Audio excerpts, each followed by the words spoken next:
foreign exchange rate modeling. All right, so we're basically done building the model. Today is more of looking at, I guess, realistic examples of what reality tells us about how exchange rates are. So in the past, we kind of assumed that exchange rates globally, every government and central bank basically adopts a flexible exchange rate regime in which they allow their currency to fluctuate against all other currencies, right? Basically, no any sort of interventions. There's no mandate that a certain exchange rate must be pegged to a certain commodity or whatever. And but today we're going to talk about what's it like in reality. So we'll talk about the scenario in which Hong Kong adopts a more or less quasi-pegged exchange rate, what China does, what Singapore does, and why these countries decide to adopt these regimes as opposed to adopting a flexible exchange rate regime that the U.S. or Canada, UK, and these other developed countries have chosen instead. So we'll talk about pros and cons. And we'll talk about examples of where a fixed exchange rate regime makes sense. For example, when we have scenarios in which cutting interest rates is no longer feasible, then a fixed exchange rate regime may be preferred because you can kind of get yourself out of what's called the liquidity trap. So we'll talk about that towards the end of this week's lecture. And then we'll also talk about scenarios, in a specific scenario in which the UIP will fail, right? We talked about the assumptions necessary in order for UIP to hold, right? That's efficient markets as well as risk-neutral investors, right? But maybe the UIP is not capturing sort of risk premium, right? That's not in the model, right? People are just bad at incorporating all risk into E hat E, and we have to somewhat augment the UIP model to capture additional sources of risk, such as, for example, default risk at the country level. And so we're going to try to augment the UIP model to incorporate default risk, and that's going to have to deal with balance sheets of central banks involving foreign and domestic assets. And I'll show you how changing the composition of central bank balance sheets in terms of the ratio between foreign and domestic assets can also influence the UIP, can change how UIP, whether or not it should, the UIP curve should shift up or down. Okay, that's all you should really be thinking about. After augmenting the UIP equation, how can changing the balance sheet of central banks, the composition between foreign and domestic assets, impact the direction in which UIP curve shifts upward or downward in the framework we've been working with for the past few weeks. All right, so that's the general outline I want to give you now. So that's where we're going. But before that, let's go over last week's quiz and also the ungraded problem set. I didn't post solutions intentionally because I think giving you the solutions ahead of time for this one may actually create more questions than answers. So I'm going to just give you my solutions right now as opposed to giving you solutions before. And then before starting today's lecture, I also want to talk about the specific condition called the Marshall-Lerner condition, which allows us to, conduct the sort of analysis we've been doing for the past, 8 weeks. Okay, so let's get started with today's tasks. So this last week's quiz, I think again, almost all of you got it correct. So I'm just going to go over it really quickly. Quiz question 1: assuming the economy is currently experiencing high inflation, an example of an appropriate discretionary fiscal policy is which of the following? So just based on this prompt, you should kind of already be thinking about two things, right? One is, okay, you have inflation, so you need a policy that either, stops the flow of money chasing the amount of goods and services, right? Either from the real perspective, like fiscal policy, so you don't want people to spend money. So that's one way to think about it. Another way is think about interest rates. So increasing interest rates will undermine inflation, right? It will curtail inflation. So when you see high inflation, those are the things you should be thinking about.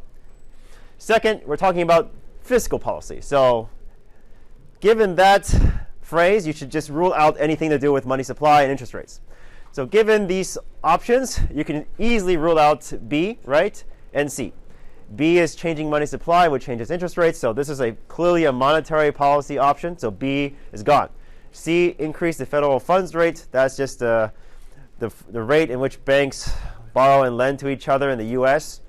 And this is operated based on at will. So C is also a monetary policy tool. C is also ruled out. So just based on that option, A is clearly the only option, the correct answer. But we can also work through the logic too. So if you reduce government expenditures on major government construction projects, for example, that's going to decrease. That translates to decreasing government spending, right? According to our aggregate demand model, that's going to ultimately lead to a reduction in output, and that reduction in output is going to feed back into the money market equation, right? MS equals P times L. And to restore equilibrium, interest rates must rise, right? So that's one way to combat inflation. So A is therefore the best answer here. For question 2, which of the following fiscal and monetary policy scenarios is most likely to increase the size of the public sector relative to private sector? So public, private, I think may have confused a lot of you. Public sector refers to the government specifically. So the central bank, the government, all these institutions, if these institutions get larger relative to the rest of the economy, then the public sector will have basically grown larger relative to the private sector in terms of spending or value. You can think of it either way. Private sector, as I already said, just private households, private institutions, private firms. If you give money to these, if you do a tax cut, for example, you should expect private sector to get larger. If the government decides to create a new agency to regulate certain industries, for example, that's an expansion of the public sector. All right, so just based on those descriptions, this should be easy to look through the questions and figure out what's going to enlarge the public sector and reduce the private sector. So A, expansionary fiscal policy and contractionary monetary policy. So if you contract monetary policy, that means less liquidity in the hands of the economy, the rest of the economy, private households, private firms, and so forth. And so obviously, from a monetary perspective, this will shrink the private sector relative to the public sector. And expansionary fiscal policy, of course, there's two ways to think about it. One's the tax cut, the other was government spending. So, well, if you interpret in terms of government spending, then expansionary fiscal policy will enlarge the public sector. So A is a potential candidate, but let's go through the rest of the options. Contractionary fiscal policy, well, definitely no, right, in both cases. So B is out. C, expansionary monetary policy and contractionary fiscal policy. Again, expansionary monetary policy is a way to enlarge the private sector by providing liquidity to the system. And so C is not a good answer. Okay, so A, in this case, is the best answer. All right, lastly, Zimbabwe, I think, is a fictional country. In this prompt, it says that Zimbabwe is a developed economy with high capital mobility. High capital mobility means that they don't regulate the flow of currency or investments to and from the country. So U.S. is a country that with high capital mobility. Hong Kong is also a city with very high capital mobility. It's countries like China that restricts the outflow and inflow of Chinese RMB, for example, that has low capital mobility. So that's just an example of what that means. Okay, so if you have capital mobility, it means that just the flow of currency flowing in and out of the country can impact the exchange rates. Whereas if you're a country like China, you want your currency to maintain within a certain bounds, then you have to restrict some capital outflow or inflow of the country. All right, just in terms of investments and savings, yes? All right, so Deborah Isaacson, a random individual, is evaluating the Zim dollar, the national currency of Zimbabwe. Which of the following is most likely to lead to appreciation of the Z dollar? Okay, so let's just look at the options. A loose monetary policy means that money supply is expanding. Okay, so it just means that they're dovish. They want to promote the economy, so they want to do expansion in their monetary policy. That's what the word loose means. So as you know, when the country decides to expand their balance sheet by printing money, that's going to devalue their currency. And that's the opposite of what appreciation means, yes? So A is wrong. a restrictive fiscal policy. Restrictive just means that they're cutting back on spending. Well, if they're cutting back on spending, you know that the currency, again, is getting most likely weaker. So B is also opposite of appreciation. So just by elimination, C is most likely the best answer. So expansionary fiscal policy, yes. You put more money in you put more, if you give people more money, people will spend more money. By spending more money, that's going to elevate the worth of the currency. So that's going to appreciate the Z dollar here. All right, so that's the answer for the quiz. And again, most of you got it right. So I'm glad people understand the difference between fiscal and monetary policy and how it impacts the exchange rates. OK, so let's go over problem set, the fifth problem set. So maybe I show you the question first for those of you who haven't seen it yet.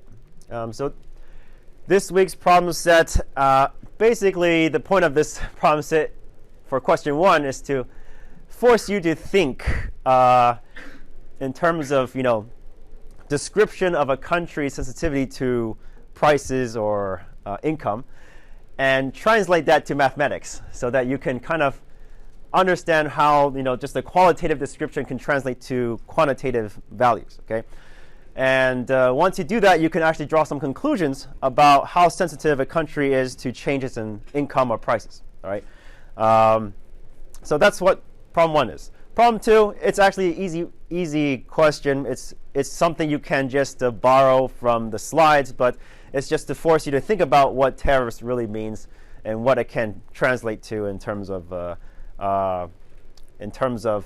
output or in terms of just negative, a tax increase. Yes.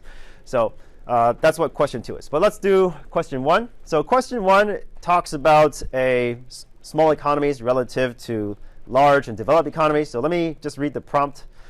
Small open economies tend to spend a larger fraction of income on imports than large economies do. So that's one sentence, right? Qualitative, but we can actually translate that to math. Okay, so I'll do that in a few seconds. Their import volumes are also more responsive to changes in their national income. Again, something that's qualitative appearance, but we can also translate that into some math. And so what this question says, does this imply that, does this imply that the DD curve in the Netherlands, a small and open economy, a more open economy than the US, have a flatter DD curve relative to the US? So we can actually answer this question, but of course you need to decompose. The slope of the DD schedules into its components, right? This requires some math. So I believe the derivation of the slope of the DD schedule is in this week's slides, but I intentionally didn't give it to you last week because I kind of wanted you to, for those of you who are math savvy, to kind of derive it yourself. But if you don't want it, I don't think I have time today to derive it. It's in the back of this week's slide in the appendix. But I'm just going to give you the equation here. So all else, if you don't do it yourself, at the very least, you should commit this to memory. Okay, this is an important equation. So let's just translate the sentences into math. Okay, so a small open economies tend to spend a larger fraction of income on imports than large economies. So what does that mean? It means that, well, if you give this country one additional unit of income, that additional income will be allocated less towards domestic consumption and probably more towards imports, right? So if you want to convert that to math, that means that the sensitivity of consumption for the Netherlands, given an increase in output or not national income, is going to be less than the change in consumption, domestic consumption, in the US, given if they were to receive one additional unit of national income, right?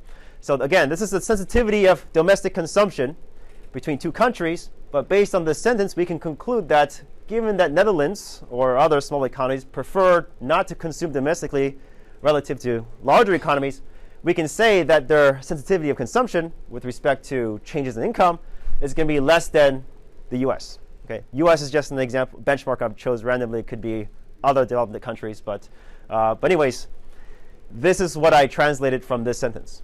Okay, so I hope everyone sees that. So again, this sentence is saying is that if I give this country one additional unit of currency or national income, that additional unit is allocated less towards domestic consumption than it is towards imports.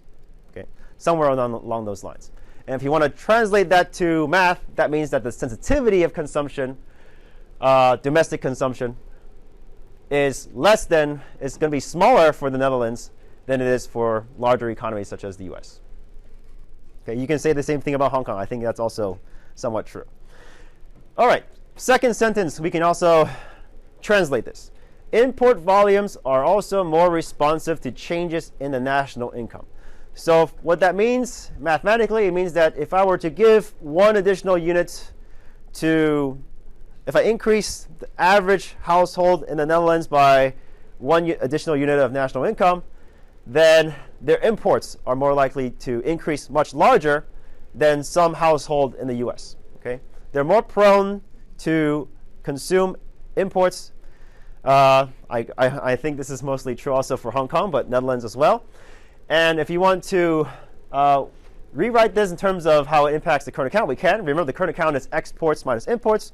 So if there's increased sensitivity of imports when there's a change in income, then you can expect that the sensitivity of the Netherlands for the current account is also muted, right? Because again, all else equal, assuming exports is held constant, if you have higher sensitivity of imports, then your current account levels will be less sensitive as well to changes in income.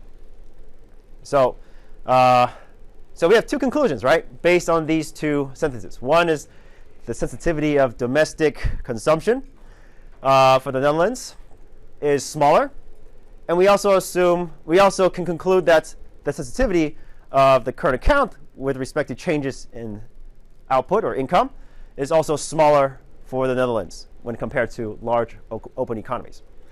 All right, so where do these two things fit into the slope of the DD curve? Well, if you derive this yourself or just look at the appendix of this week's slide, you can see that we can derive this relationship. This says that the change in E relative to the change in Y, this is just a slope, okay, right? This is algebra that you learned in hopefully high school, right, or middle school. The change in E relative to the change in Y, the slope of the DD schedule, can be decomposed as 1 minus the sensitivity of domestic consumption with respect to domestic national income. So note that if the change in consumption with respect to the change in income is 1 for 1, meaning that if I were to give you an extra dollar and use that dollar to just go out and buy something, this should be equal to 1. But as you know, most people would save some money, so this value is, although positive, is typically assumed to be less than 1. So this 1 minus this term is some number between 0 and 1, yes? Minus the derivative of CA over CY. So this is the sensitivity of the current account with respect to change in income. This comes from here, yes? And the denominator stuff, sensitivity of the CA, the current account with respect to change in Q, the real exchange rate, and then the price ratio. So the denominator, we can just assume that they're the same across those two countries, okay? So assume that all else equal, that everything else is more or less comparable across countries. The only difference here is that we have a smaller value, or sorry, so a smaller value for this term here, right, for the Netherlands. So the slope, let's assume that this is the slope for the Netherlands now, okay? This value is smaller, so minus a smaller number means the denominator is larger. And this term here is also smaller as well, yes? So 1 minus a small number is a bigger number, minus a smaller number is a bigger number, yes? So the entire numerator, therefore, for the Netherlands is larger. So just based on, this equation and then taking these translations and comparing this equation for the Netherlands to the US, all else equal, okay? With a higher denominator, that means that the slope, dE over dy, of the aggregate demand curve for the Netherlands is going to be steeper, yes? Because the numerator is larger, and assuming the comparable denominator, we can conclude that Netherlands aggregate demand curve is steeper, yes? All right, so maybe I'll draw it for you and what that looks like. Okay, so we have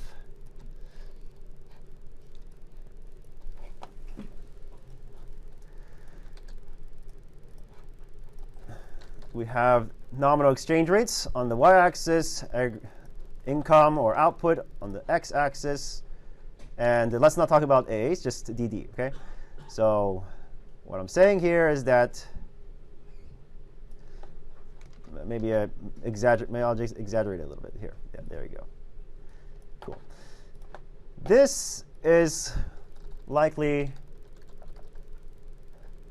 the slope of the aggregate demand curve of the Netherlands, and this is the slope of developed economies such as the US. All right. And of course, based on this slope difference, you can already tell that there's going to be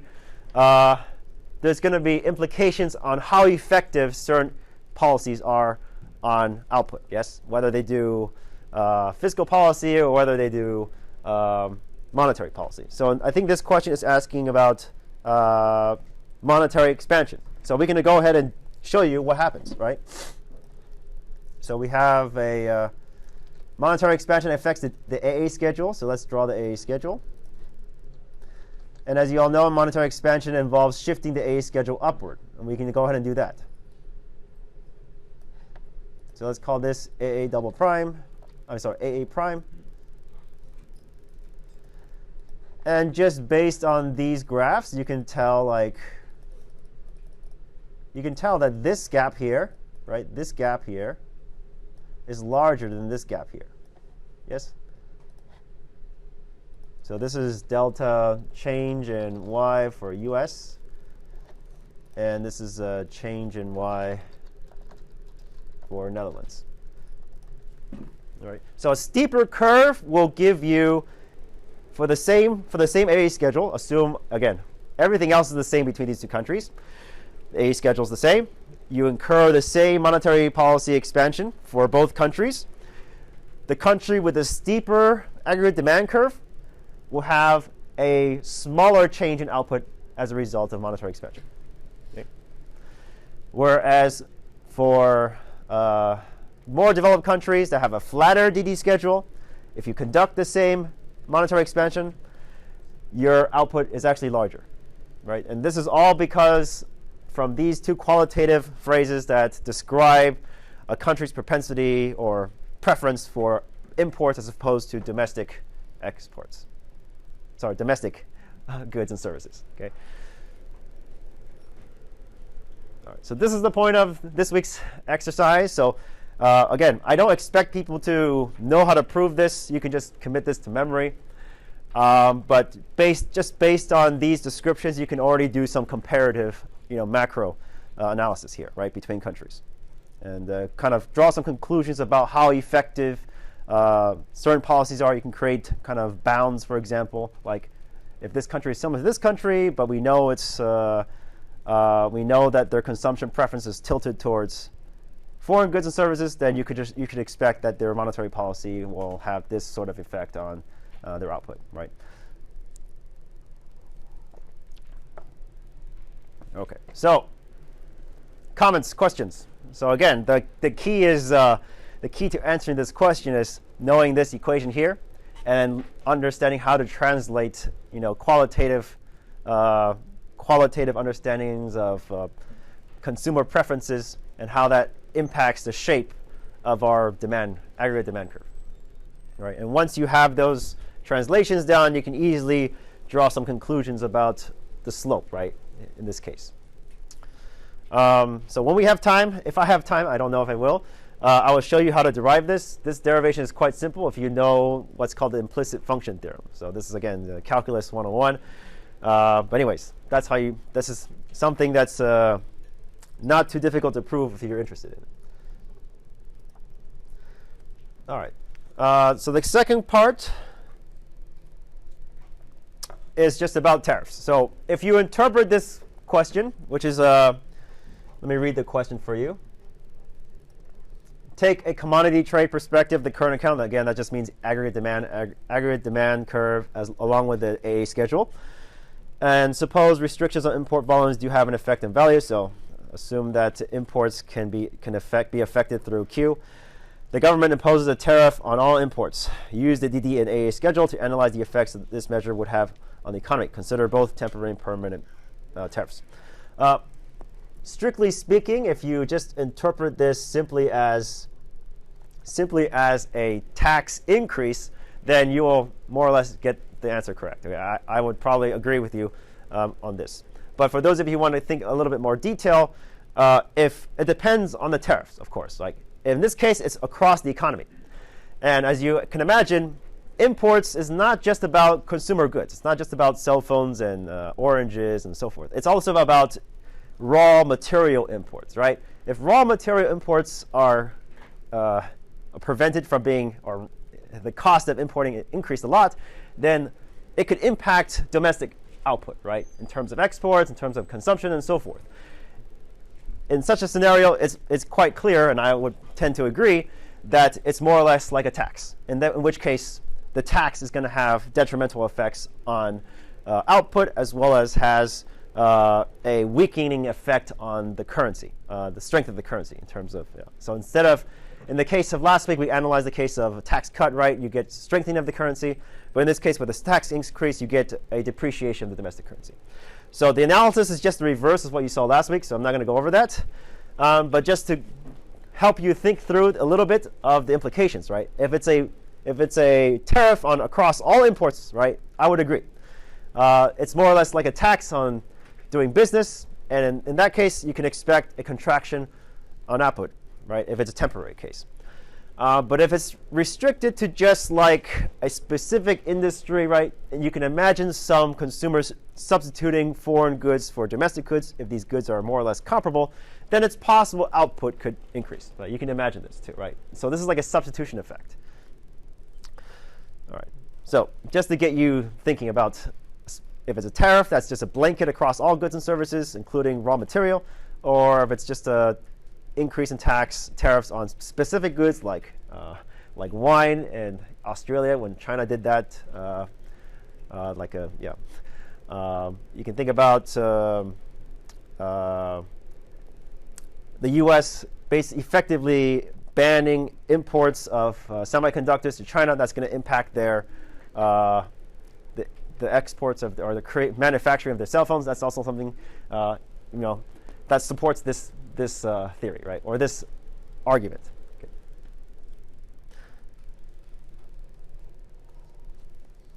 All right. Comments, questions on this week's homework assignment?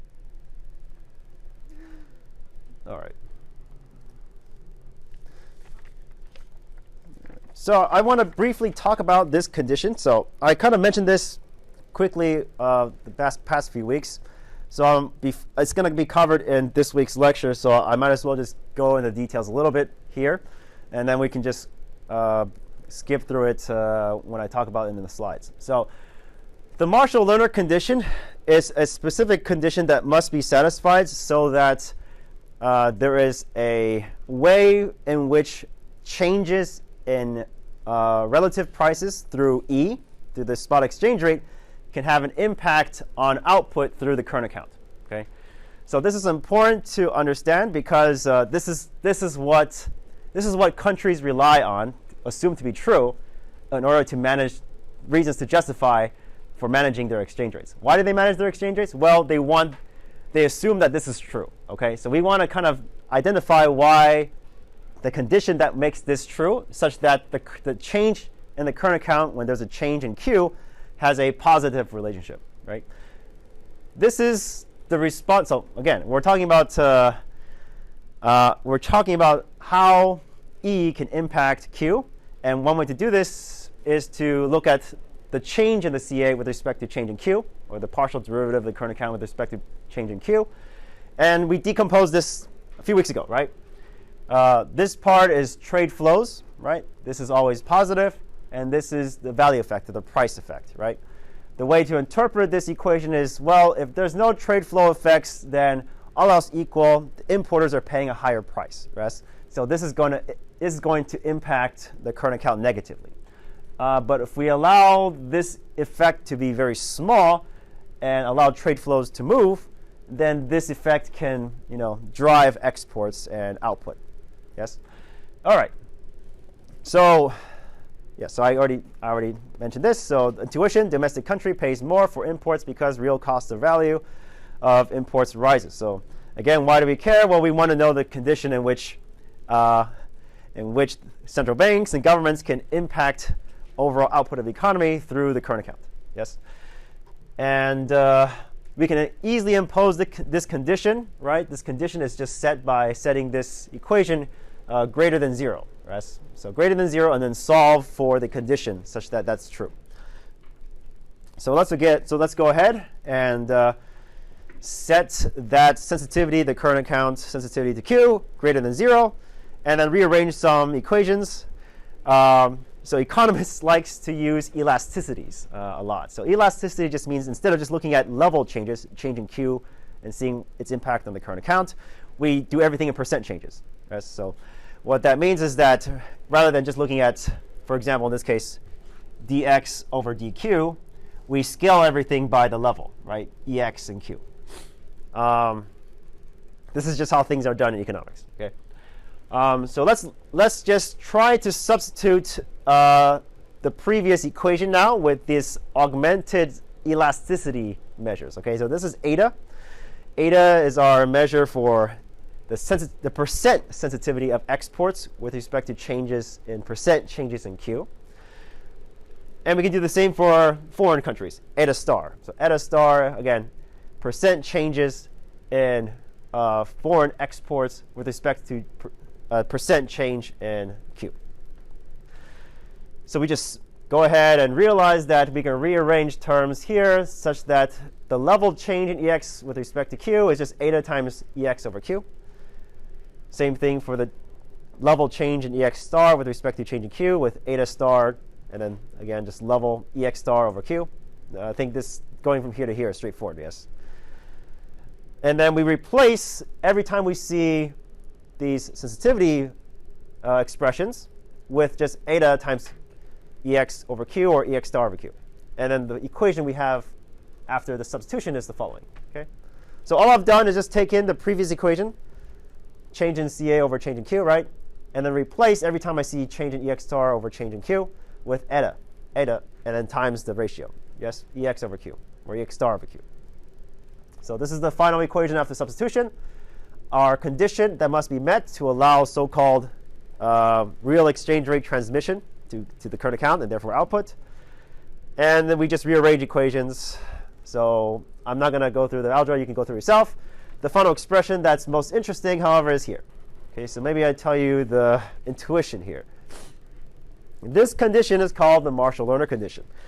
What this is saying is that the marginal value effect, the marginal effect from the value effect is 1 for 1, right? Based on this equation, right?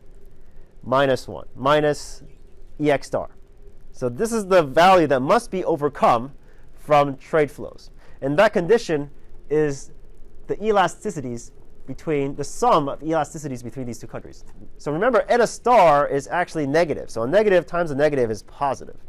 So these two expressions is the marginal flow effect, right, from trade, from international trade.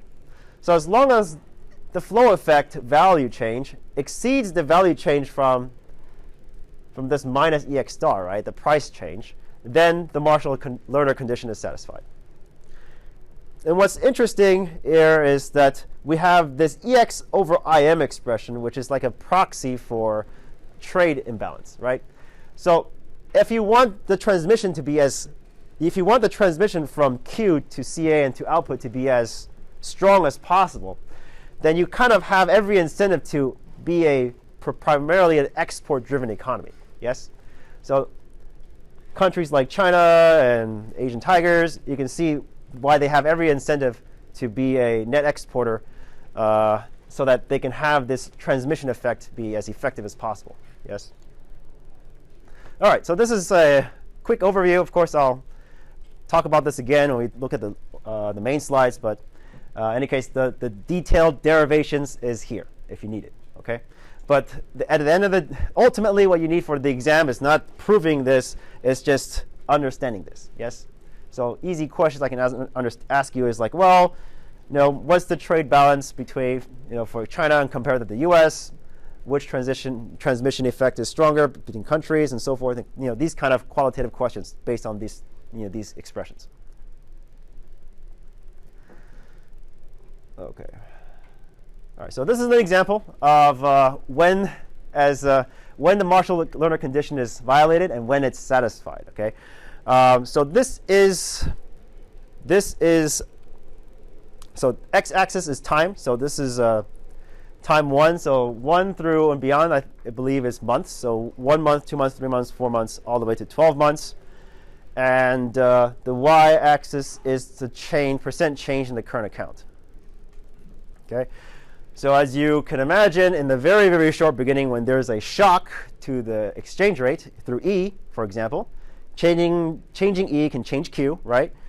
And when there's a shock, trade flows won't move in the beginning, right? Trade flows is slow moving. All that really matters, right, in the short run is price changes. So as price increases, importers are paying more value. The current account is going to react negatively, right? That's kind of what we intuitively concluded. And that's what we see. So for this arbitrary country I chose, okay, Serbia. Okay, the reason we chose Serbia is because exchange rate shocks are rare. But when there's a shock for exchange rate, in the case of Serbia, we do see, right, a negative decline in the beginning on the current account. But over time, as we go from beyond 6 months, right, the current account relationship between the change in Q becomes positive, right? The percent change in the current account given a change in Q through change in E will be positive out towards a year. So when we are working through the models we did last week and this week, we're working in this case, right? Our analysis is right here. Okay, so this stuff is interesting. Everything about short run, very, very short run stuff. But for our case, when we're talking about macro forecasting, we're talking about things out here as opposed to here.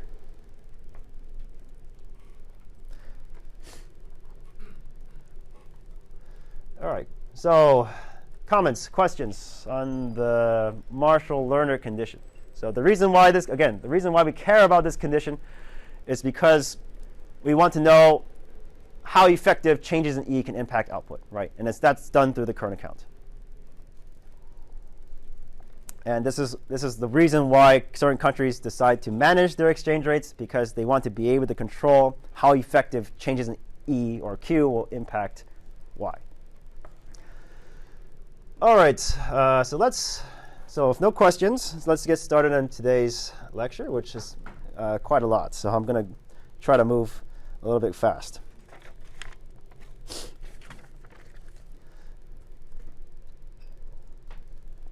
So as I already mentioned today, the world is not fully flexible. So we have a heterogeneous variety of different ways to manage your exchange rates. And some countries have even adopted other currencies as opposed to creating their own currency, basically giving away, not having their own monetary policy at all. Okay, so you can always see there's problems with it, but there's also benefits. Okay, you get some stability, but at the cost of not having the ability to refinance your country, essentially. All right, so let's talk about some countries that have some different ways to maintain their currency. So exchange rate arrangements with no separate legal tender. So this is usually what's called dollarization, meaning they don't have their own currency. They rely on other countries' currencies, and if you go to that other country, you just use that currency. Macau is somewhat like that. You can spend Hong Kong dollars freely, I think. But the typical example that's given, so I'll write it down here for those of you who are interested, is Ecuador, which uses US dollars. We also have El Salvador before they adopted Bitcoin, and we have Zimbabwe. Okay, Zimbabwe. Right. So rather than have no separate legal tender means they don't have their own currency. They can't control interest rates. All interest rates is dependent on whatever country's currency they adopt. Currency board arrangement. So this is countries or cities like Brunei, which uses Singapore dollars, and Hong Kong to some extent, which benchmarks US dollars. So they have an institution or so-called monetary authority that determines the bands in which a currency is allowed to float. Okay, but it's not exactly a fixed exchange rate, right? It's not exactly a fixed exchange rate, but they give themselves the option to change their policy in the future, right? So these are these two countries that people should recognize. Of course, there is a conventional fixed peg. So a conventional fixed peg is literal backing of a currency to another currency. So a country that does that is Saudi Arabia. Saudi Arabia. This is they use U.S. dollars. Okay.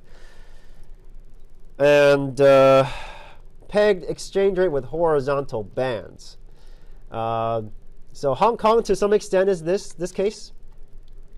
But a more, a country that's, I guess, more that fits the description better is a country called Tonga. So again, some weird countries have weird ways to manage their currencies. So what is a horizontal band? That's like, example, your currency is only allowed to float X% around a target, right? So if the target is 10, and you're allowed to float within, I don't know, 10% or so, then it's 11 and 9, right? Is that 10? Yeah, something like that. Or let's say it's 100, and then 1% range, then it's 101 versus 99, right?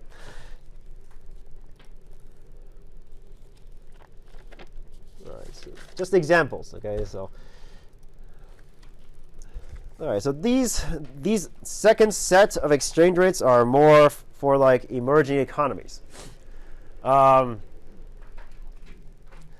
right. So crawling peg exchange rate is they have some sort of target, but that target is revised every time the central bank decides to meet. Okay, so a country like Nicaragua has a crawling peg.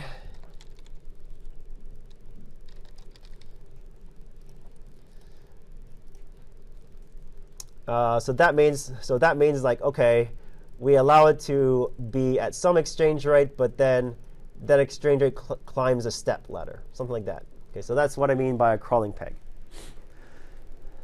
All right, so rather than a pegged, they can instead use a band. So that's like the second bullet point. So as opposed to a step function, you can imagine, they're allowed to float within a band, but that band will change over time, and they'll announce that, periodically. So countries like China does this. Managed floating with no pre-announced path. So this is, I don't know, very subtle from independent floating, but you can imagine that they have a specific target in mind. So countries like Thailand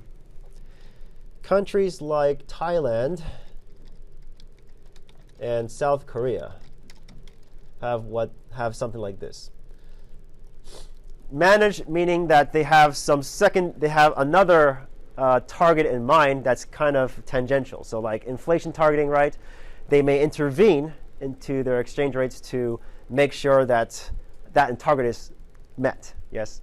So if you have an inflation target of 2%, for example, South Korean currency board or central bank can go into the FX market and try to manipulate exchange rates to meet that target. Okay. And then you have these other, developed countries, such as USA, UK, Canada, New Zealand, so forth, that they won't directly intervene in the FX markets to meet their so-called targets, right? They'll just change money supply at will. They don't care. They don't care what the value of E is, essentially. It is what it is. They let the market decide.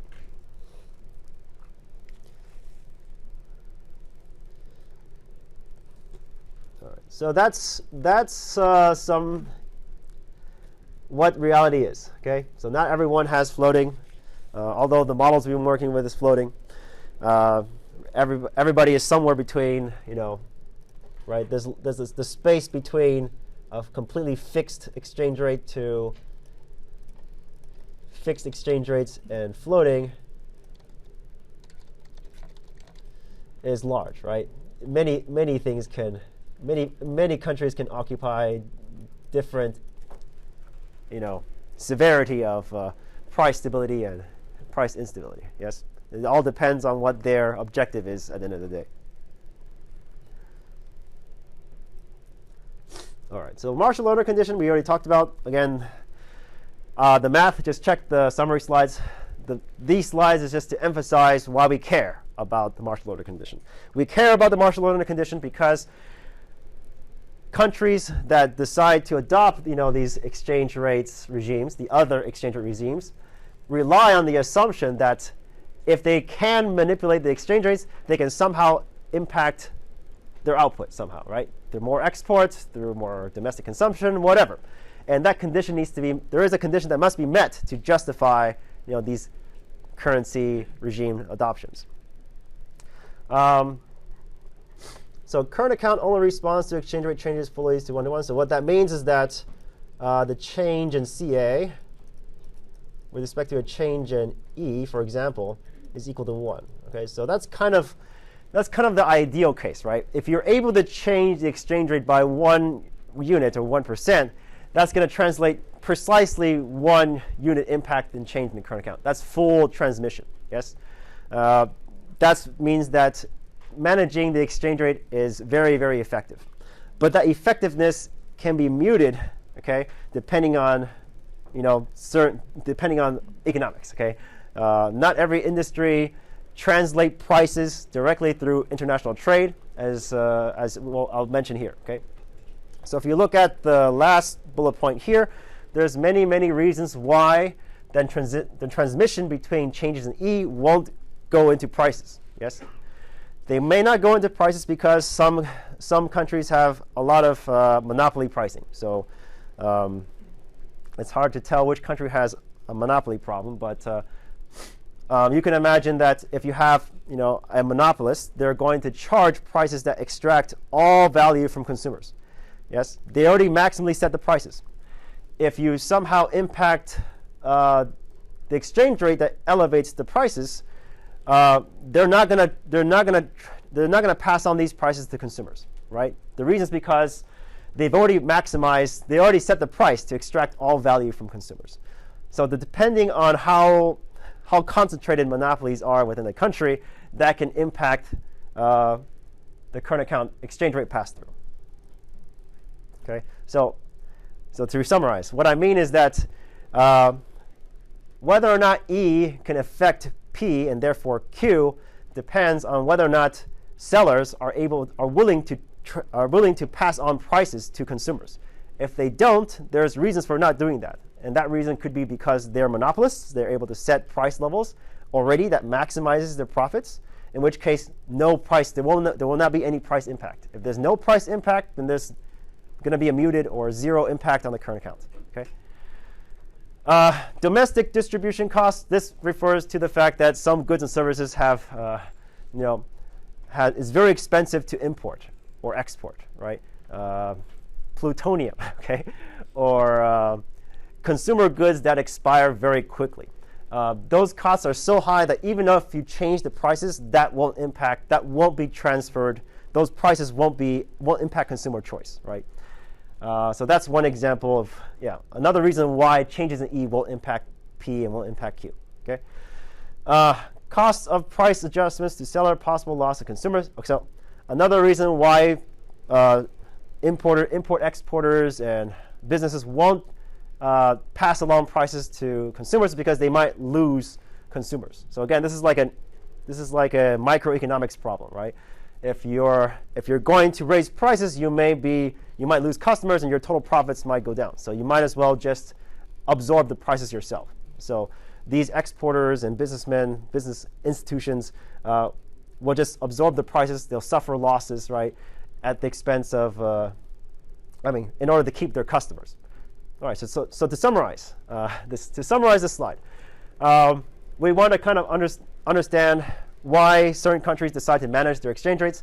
They want to manage their exchange rates because they believe that changes in E can pass through their current account, right, through prices. If you change E, we change Q, you change current account, you change exports. This is the whole rationale for adopting these variety of exchange rate regimes. But this is definitely not true in reality for various reasons, microeconomic reasons. One reason is because you may have already monopoly. You have businesses that are already monopolists. They're already setting prices that maximally extracts all rents from consumers. If that's the case, then prices won't be passed down to consumers. If there's no price impact, no change in CA, and no change in output, right? So that's number one. Number two, some goods and services may not have such a high distribution cost that even if you change prices, that won't change trade flows. And the example I give you is like highly sensitive stuff like weapons, nuclear inputs, nuclear weapon inputs, or you can think about goods and services that can be expire or very quickly, right? There's no scientific development that allows you to preserve their quality once you move from one country to another. Okay, and lastly, again, microeconomics.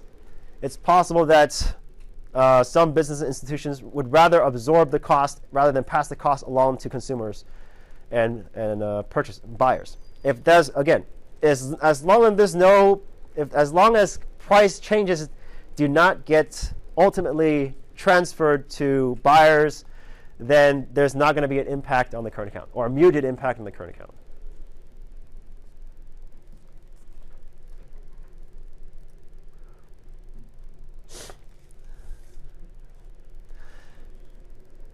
All right, so given that they can manage their exchange rates, then naturally you can imagine that we can represent their so-called current account target in the AA and DD schedule graphs. And that's going to introduce to you the so-called XX schedule. So XX schedule is called X because we're talking about exports. This is just another equation that we can draw on the graph and think about what policies to implement to reach those targets. Yes, so we can shift the targets. So a question I could ask you, well, suppose we have an XX curve and they want to increase their exports to some other level, right? What policy do they have to implement to hit that target? Yes, what choices of E and Y would allow us to get that current account target that's lower or above, okay? That's represented by this equation. CA target equals to the current account, which takes Q and disposable income as a parameter. Okay, so current CA target is just some fixed number. You can think about like $10 billion, $10 million, or zero. Okay, you can have a current account of zero, it's fine. But this is supposed to be a representation of the sets of E and Y that you can choose to achieve a current account, a fixed value. Could be zero, could be 1 million, could be negative 1 million, negative 1 billion, whatever. Okay. All right, so we'll talk about the shape a little bit. So the shape of the XX curve is going to be flatter than the DD curve because there's no consumption part to it, right? So remember, the aggregate demand function is CA plus current account plus consumption plus I plus G, right? But because there's no consumption part, the slope of the current account when there's a change in Y is going to be is not there anymore, right? It's not there in the current account here. So as a result, there's no additional impact on changes in E on the XX schedule. Okay. So if we look at this graph, this is what the XX schedule would look like. So let's start with initial equilibrium. Let's call it Y naught. Let's call this AA and DD. Then the XX schedule, assuming that this country has achieved its target, that target would intersect precisely through this line. Okay. So XX. So remember, this line represents every combination of E and Y that allows us to achieve this specific current account target. Again, this is an arbitrary number. Could be negative 100 billion, negative 10 million, positive 100 million, or 0 for all that matters. So again, the reason why it's flat is because DD has an additional bump, right, in the change in output coming from the consumption part, which the current account lacks. Okay? The math, of course, you can check in the appendix, but this is just the intuition. I don't want to dwell too much on it because it's not that important.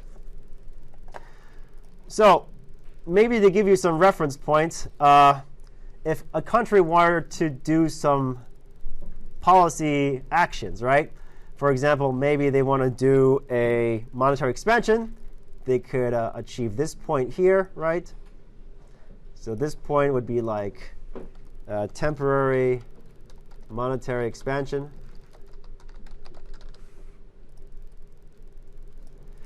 They could achieve this point here in the short run too. Right? This would be a permanent monetary expansion. Or they could think about this point here, right, which is a temporary fiscal expansion. Yes? But each of these points, these actions, will have implications about where their current account will be, right, after the action. And you can draw some conclusions about what the country needs to do with respect to the AA schedule or the DD schedule to perhaps hit this target again, right? If they want to maintain this current account target. So a typical question I may ask is like, suppose a country satisfies its current account target in the beginning in equilibrium, and they conduct monetary expansion. Will that expansion equilibrium point in the short run be above or below the current account target? Yes, that's a typical question I could ask you. And the secondary follow-up question would be, what sort of action can you take to achieve, to meet or satisfy your current account target, right?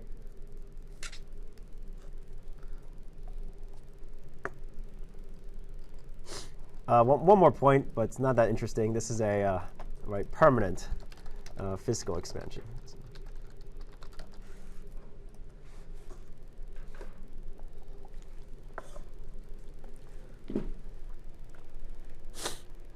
All right. So to summarize again what we discussed, we want to. So now we have acknowledged that countries can choose their current exchange, the way they manage their current exchange rates.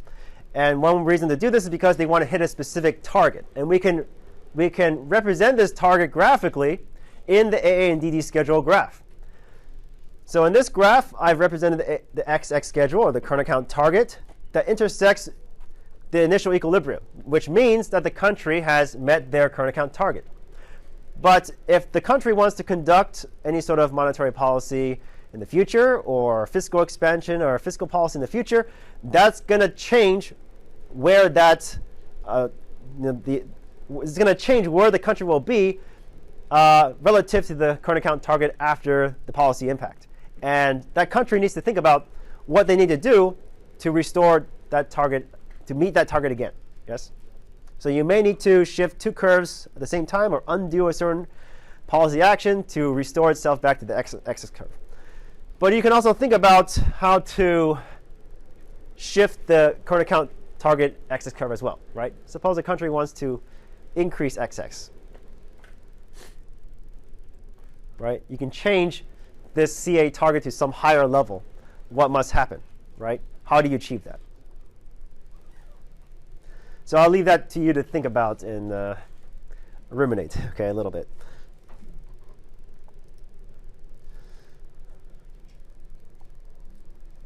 All right, so I proved this to you already, right, in the slide, so I'm not going to go over it again. But just to remind you again what the Marshall-Lerner condition is.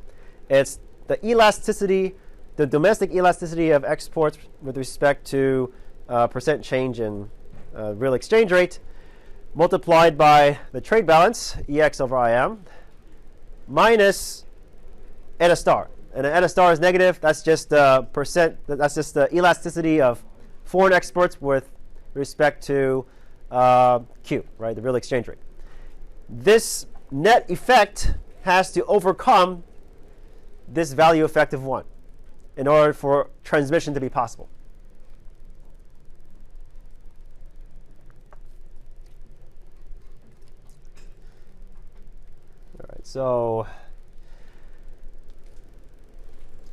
All right, so I think this is, again, just more reiteration of something I've shown before. I mean, what I said before. And I'm going to show you the J curve again.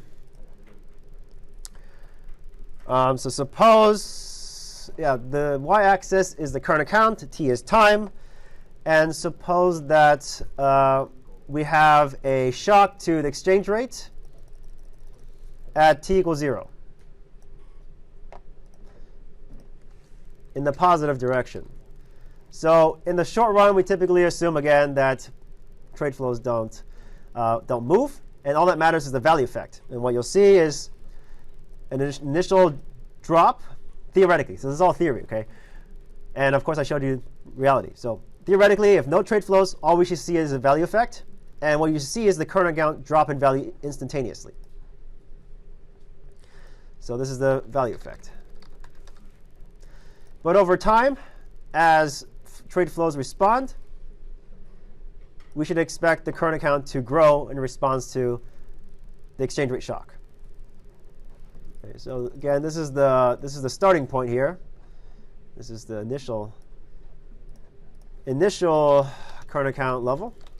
Okay.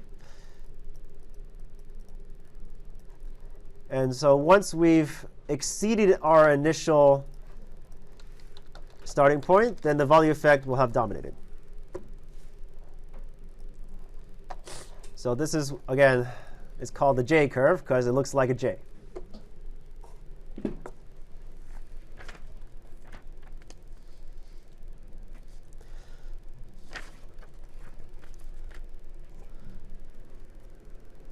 OK, so just review, right? Just review what I just said before.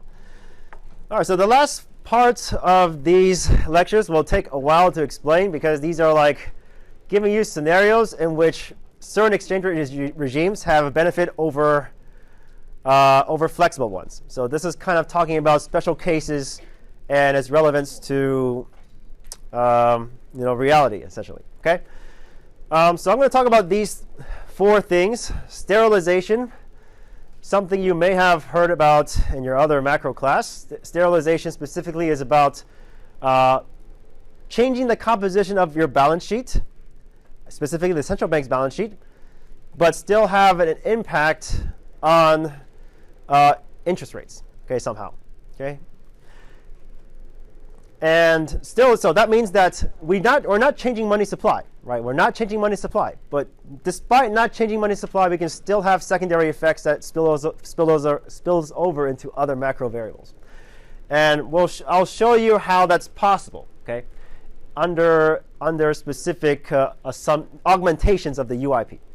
So the UIP we're going to augment with a new model called the relative risk premium model. So the relative risk premium model allows us to incorporate things like default risk differences between countries. So there is going to be an extra term in the UIP equation which captures the relative likelihood of default between countries. And simply by changing the proportion of foreign or domestic assets in the market will impact UIP, as you will see. Okay? So that's what 4 is about.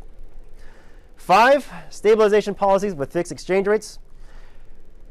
We'll talk about when fixed exchange rates can be very effective for certain policies. And we'll talk about situations in which fixed exchange rates can actually help certain countries escape what's called liquidity problems. Okay? And lastly, we'll talk about the trade-offs between the universal spectrum of possible exchange rate regimes you can adopt. And what number 6 is saying is that, well, if you adopt 2 of these features, you have to give up one other feature. Okay.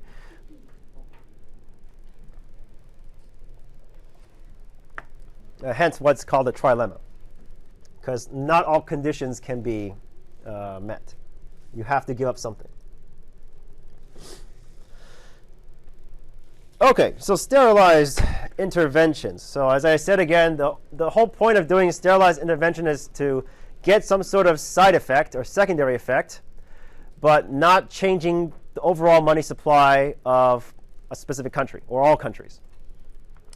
And we can do this by changing the ratio of home currency bonds to foreign currency bonds held in the private sector.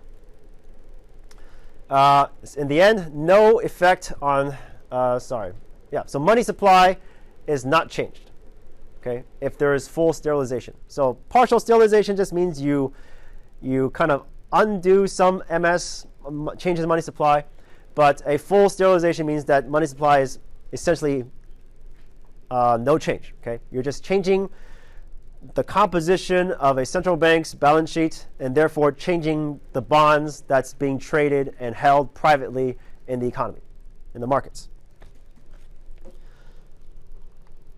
So let's look at what that appears in the balance sheet. So this is something you've seen before, right? You've seen this before in week 2 or something, right? 1 or 2 when we talked about what open market operations involved, yes? So today we're going to talk about what's another type of open market operations called sterilization, and its non-impact on the balance sheet. Okay, so this is a expanded balance sheet, right? We talk expanded balance sheet because we're talking about a wide range of assets, right? In general, a central bank has a wide range of type of assets that they're holding. They can hold gold, domestic bonds, foreign assets. The liability side can be the monetary base and also any sort of net worth, which is the difference between assets and liabilities. But for our sake, we'll just be working with something simpler. Okay, so we'll just think about foreign assets, domestic assets, and only monetary base. So this is a simplified balance sheet for our purpose. All right, so let's do sterilized open market operations. So just to give you an overview of what I want to talk about. So in the beginning, assets equals liabilities. What I want to do is to basically change this line somehow, okay? So in this case, let's say I want to remove the supply of foreign assets in the market. And I can do this by increasing my balance sheet of foreign assets and therefore shifting this bar downward. But to prevent this overall expansion of my balance sheet, I want to sell my domestic assets to maintain my original monetary base level. Okay? So in other words, what I want to do is just simply move this line here, right? But keep this line stable. The same.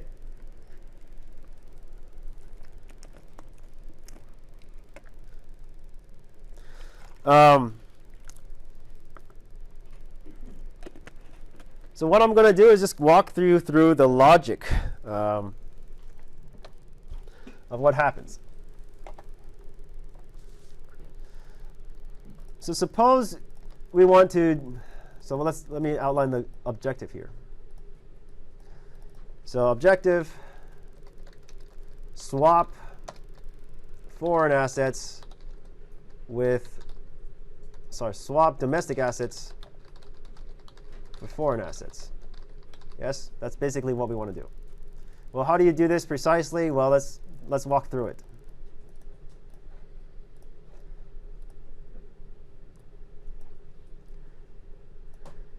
Let's do the asset purchase first. Okay, so step 1, we're going to create some MS, so increase MS, and use that to buy domestic currency.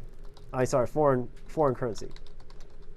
Assuming that foreign assets are denominated in foreign currency, which makes sense, right? So if you increase MS to buy foreign currency, then foreign currency in the overall economy is going to decrease, yes? MS star. Right? If a central bank decides to put foreign currency on its balance sheet, then you've effectively removed foreign currency quantities from the overall economy. All right, but don't worry, all this will be undone. Okay. Use foreign currency to buy foreign assets. So that means increase WCB. And then that also means increase MS star. Yeah? So the change in foreign money supply is sterilized. Yep. However, we still have an increase in MS. So what do? Well, we decide to sell BCB, which decrease, yes, and decrease MS.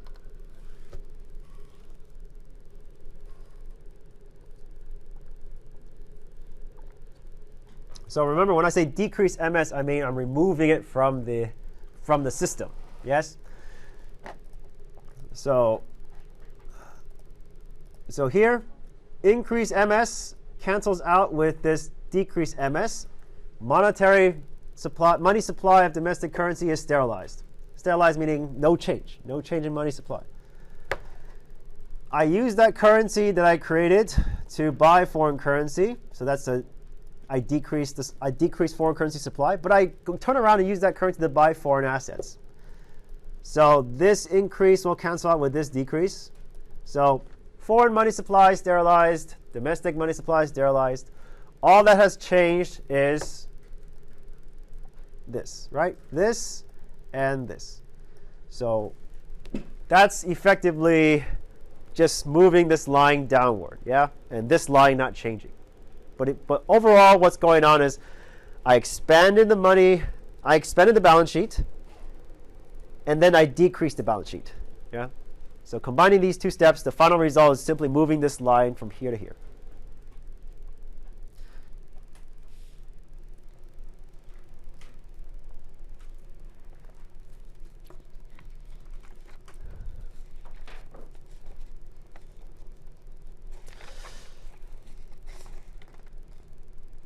Okay, so far so good, yes?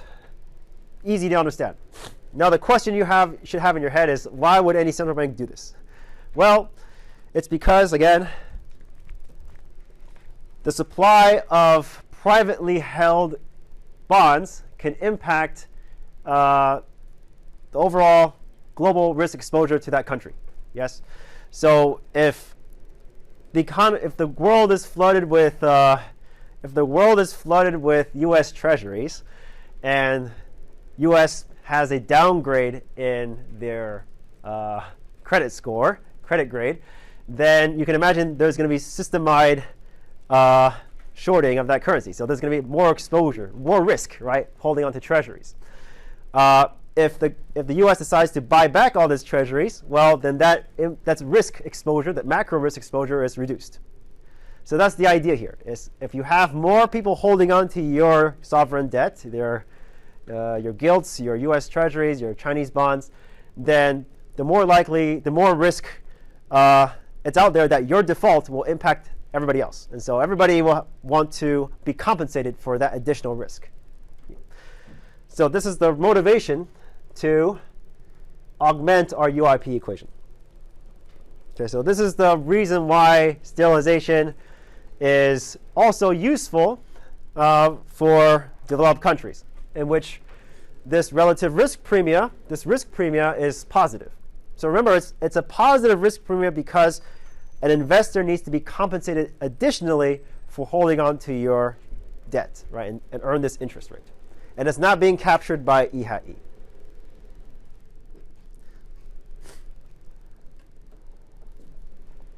So let me tell you, so what did we do? What we did is we started with a UIP, and we simply tacked on an additional variable, rho. Rho represents the relative risk between two countries. So it's not a absolute amount. So if we're comparing like U.S. and Canada, this rho is essentially just 0, right? Because relatively speaking, they're more or less comparable. But if we're talking about countries like, if we're comparing countries, for example, between Argentina and the U.S., right? And Argentina is the domestic country, this rho is huge. It's like super positive, right? Because you have to be paid a lot to hold on to Argentinian debt, or Argentine debt. Okay, so rho, intuitively, what does it mean? It just means the additional return you have to earn from putting money in domestic bonds, right? Domestic debt, or holding onto domestic debt. So if rho is positive, it means that domestic assets are relatively more risky, and therefore investors demand more returns. A negative rho means that the country is relatively less risky. So if the example I'll give you is, suppose domestic country is US and we're comparing against Brazil or Argentina, then rho is negative. But if we reversed it, right, if Argentina is now the domestic country, then rho is going to be positive.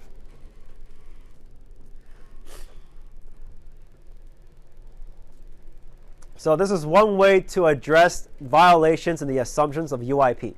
Right? So revisit, what's UIP? UIP has two assumptions. One is efficient markets, and the other is risk-neutral investors. Well, if investors are not risk-neutral, then there must be an additional risk premium associated from that risk that's not being captured. In this case, we bring very precise what that risk is, and that's default risk. Okay.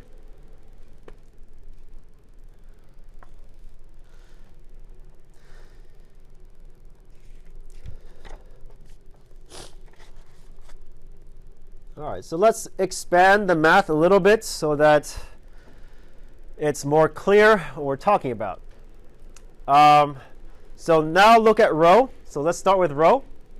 And now let's parameterize it. Rho is going to be a function of private holdings of domestic debt, right? B is the variable we use to designate domestic bonds. PRV means privately held.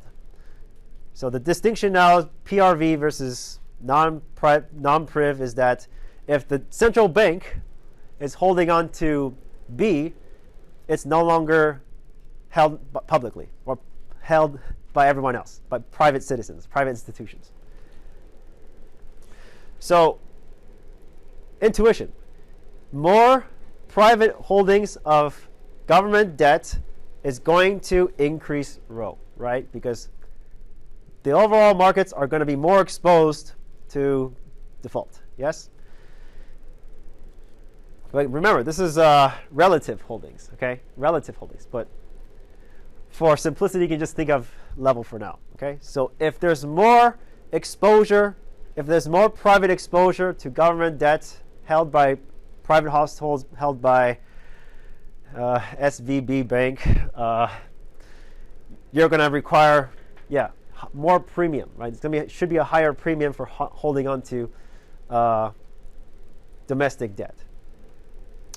We can decompose B priv into two other variables. So maybe we can think about total issuance of bonds. So BTOT stands for total bond issuance, subtracting what's being held by the central bank. So you can think about from the perspective of the central bank.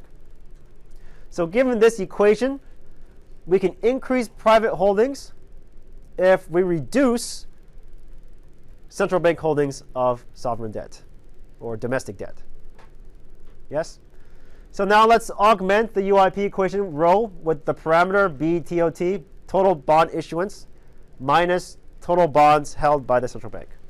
And now we can understand how sterilization can actually help changes, help facilitate some policy change, right? Because it can change E, right? If we have monetary expansion, for example.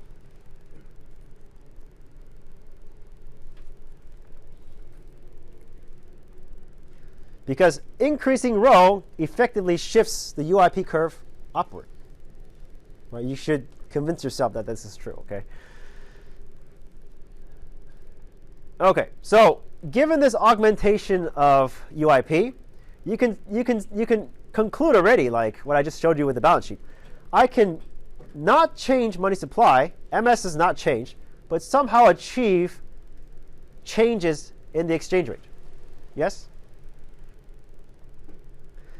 Specifically, in this case in which I decide to buy, if the central bank decides to buy foreign assets and sell domestic assets, you can change the UIP curve in a direction that gives you a depreciated domestic currency.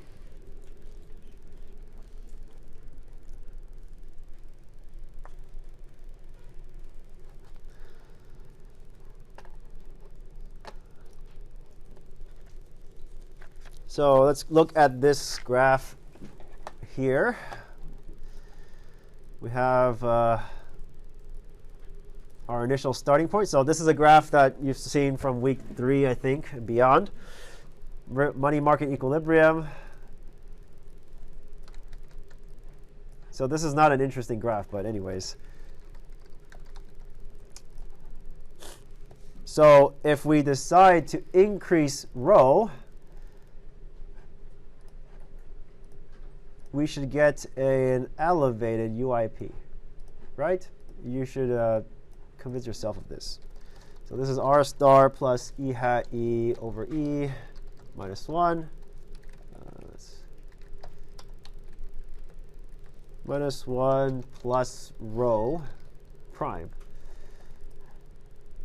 And this is R star just before the change in rho.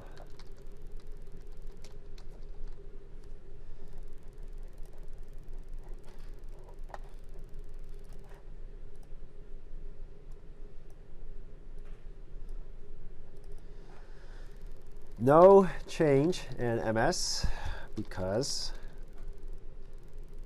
sterilized, i.e. no change in balance sheet level, yes. And from here, you can see simply by swapping assets, you can impact the exchange rate when rho matters. So this is E naught, and this is E prime.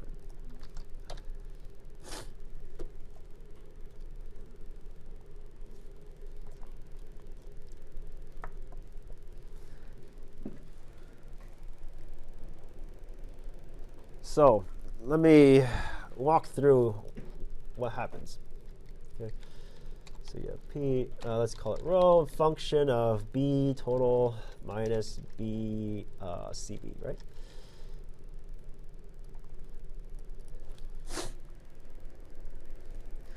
So what happens? Without going through all the steps, okay, of the balance sheet changes, what's going on? What's going on precisely is, what goes on at the end is that the central bank is swapping domestic assets for foreign assets. Yes, they're putting more foreign assets, more foreign sovereign debt onto their balance sheet, and they're selling, liquidating domestic bonds. And because they're just swapping assets in terms of value, MS doesn't change, right? So this line stays fixed. Interest rates don't change. Yes? What has changed is the composition of the domestic central bank's balance sheet. There's relatively more foreign assets to domestic assets. So what we see is BCB decreasing.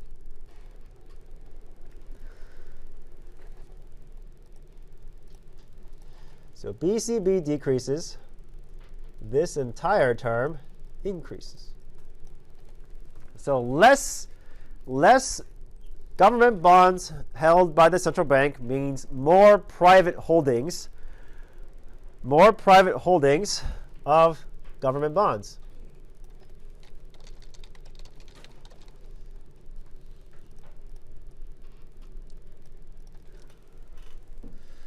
More private holdings of private bonds means more risk of default. Yes? And based on the augmented UIP equation, with higher risk, there must be higher returns. Yes? And so E has to move in a direction that compensates for that. And so the entire UIP line shifts upward.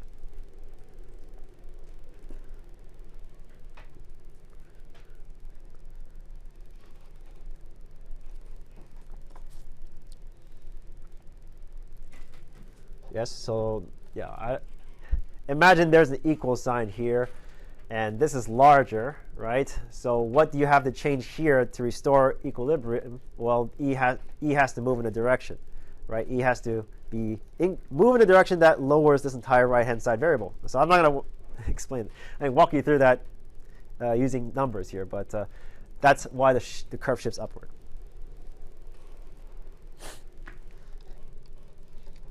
So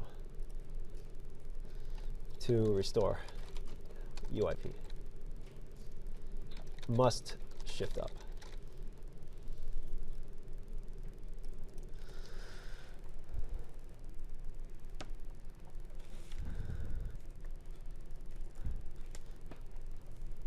All right. Questions, comments? So before we go on a break and I pass out the quizzes, summarize what I kind of explained, kind of what I went through so far. Okay. I tried to explain to you why there's such heterogeneous choices among exchange rate regimes. It's because different countries, different central banks have different objectives in hitting their current account target. That requires an assumption that there is in fact a transmission between exchange rate changes and current account changes. We define that condition called the Marshall-Lerner condition, and then we also talked about some situation in which suppose we don't want to change money supply, but we want a way to have secondary effects from changing the composition of the central bank's balance sheet. And this can only have effect if there is a relative risk of default difference between countries. And we can capture that through rho. Okay? This augmentation allows us to have an additional tool in which we can sterilize our change in money supply and still get an impact on E. And this is just another way for a country to change E and affect current account. But in this case, you don't have a change in money supply. Okay. All right, so let's go through fixed exchange rates. So I've created this separate section in our slides specifically to talk about, I guess, the Hong Kong case, in which we have a more or less fixed exchange rates. And I guess I want to emphasize some of its virtues of why a fixed exchange rate can be beneficial under certain situations, and it can also get people out of certain crises. Okay.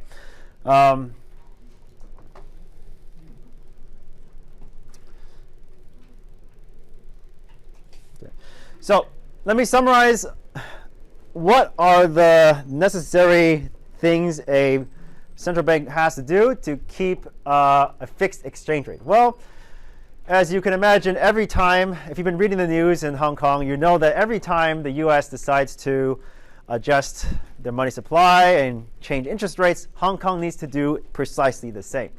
And so you might have already realized that Hong Kong doesn't really have monetary policy autonomy. Okay? In fact, its entire monetary policy must be used to keep the fixed exchange rate at its arranged level. So Hong Kong has its currency around between 7 and 8, and it must fall within these bands. And so every time there's pressure that pushes the exchange rate upward or downward, there must be a mechanism in place that keeps the currency, within those bands. And that's where monetary policy comes in, right? Either providing incentives to keep money within banks, or they intervene in the FX market. Either way effectively gets the same outcome.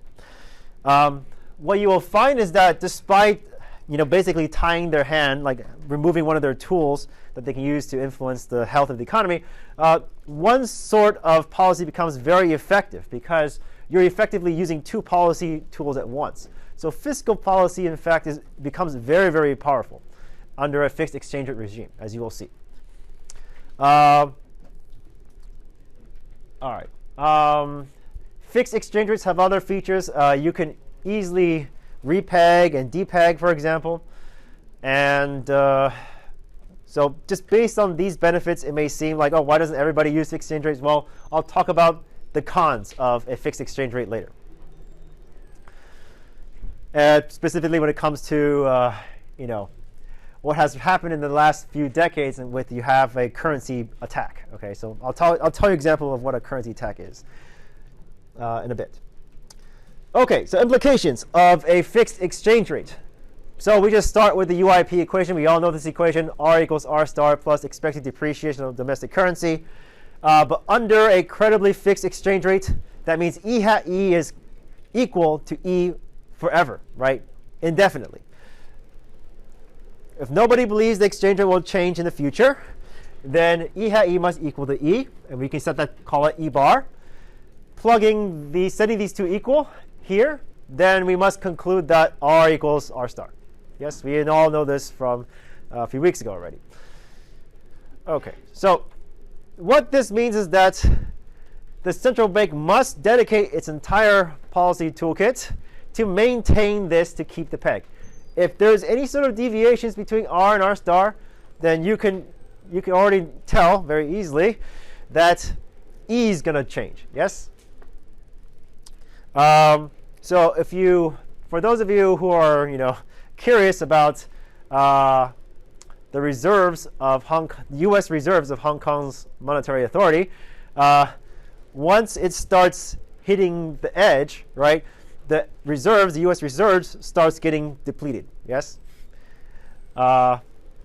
So what that means is that the central bank or Hong Kong Monetary Authority is dedicating its reserves to maintain these interest rates and as well as maintaining E. Okay. So I'm going to go through an example in which what I mean by the central bank must stand ready to immediately adjust the monetary supply and maintain R equals R star with a positive output shock. So imagine that Y increased. What's going to happen to our short-run model as the model that we were working with before? What has to change with money supplies to keep R equals R star? So let's go over a visual representation of an output shock.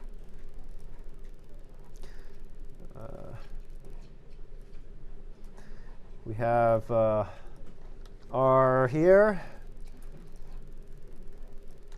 We have liquidity preference, real money supply, the starting point. And we have our initial interest rates that must be set R equals R star. Yes, this has to be true under a fixed exchange rate. And let's call this E equals E hat E equals R bar. Yes? And let's suppose there is an output shock. So where does that fit in? It fits in from the liquidity preference curve.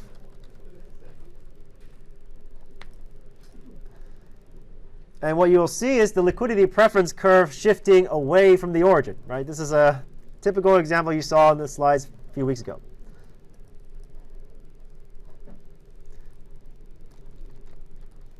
Oops.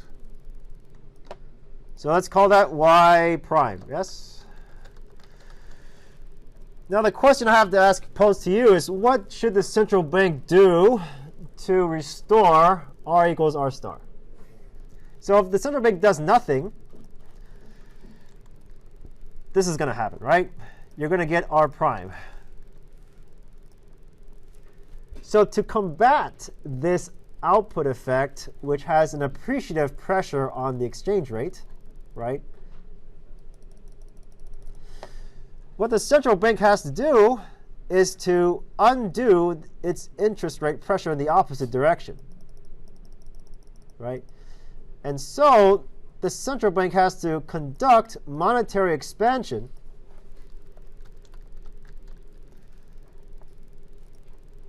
to keep interest rates the same.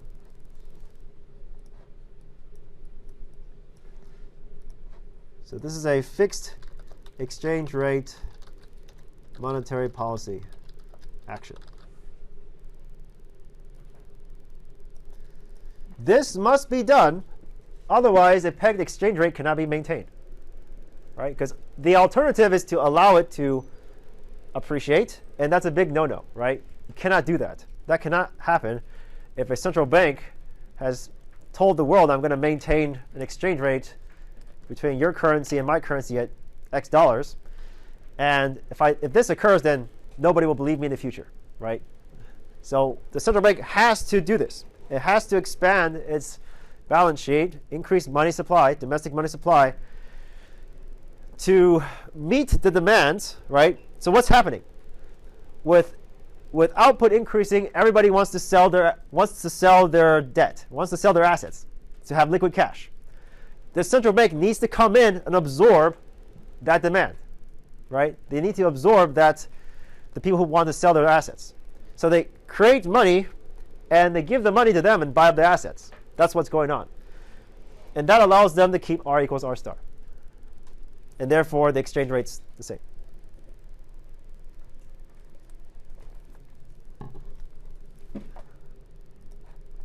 So intuition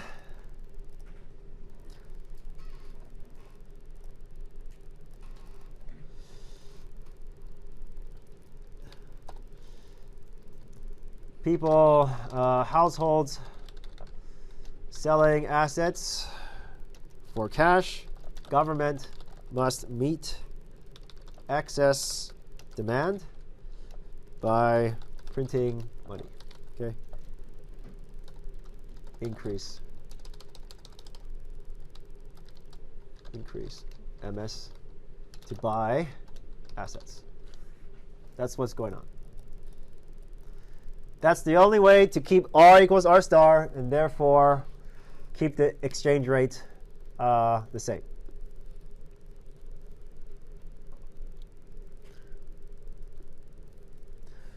So in the short run, if this is a short run effect, right, we would be here. In the long run, we will also be here. So this is not interesting for short run, long run analysis, right?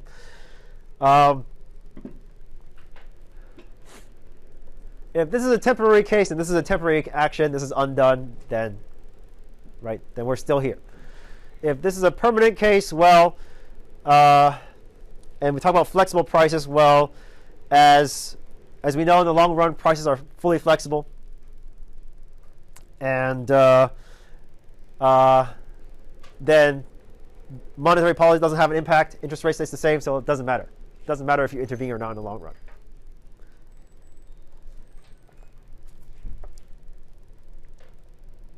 Okay,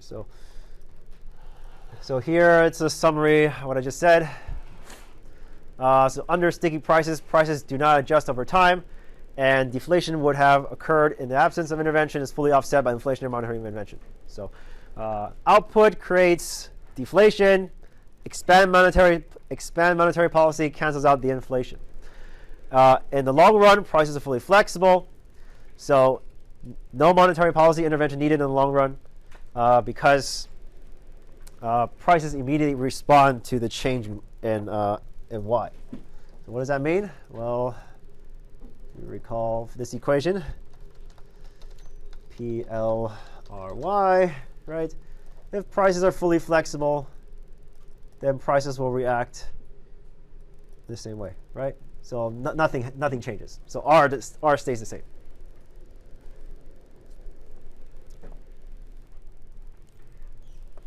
So not particularly interesting for analysis for fixed exchange rate regimes. The punchline is that no matter what happens in the economy, whether it's permanent or temporary, short run or long run, monetary policy must be dedicated to respond immediately, whether it's to announcements, to changes in announcements that can impact EHAE, right, to changes in output, right, or foreign interest rates, the central banks must be prepared to intervene to change money supply to keep interest rates the same.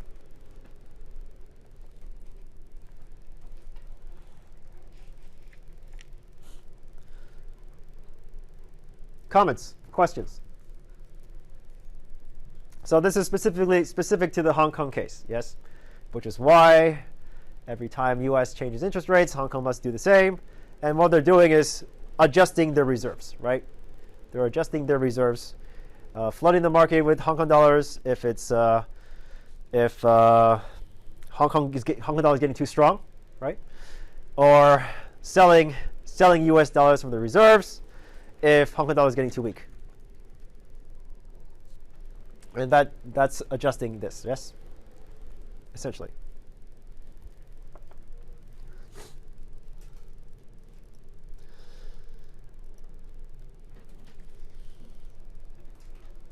All right, so this is kind of obvious, I think. So suppose Hong Kong wants to do monetary expansion and also maintain a peg. Well, as you all know, if we conduct monetary expansion, that's going to adjust interest rates downward. Adjusting interest rates downward means that the domestic currency is going to depreciate.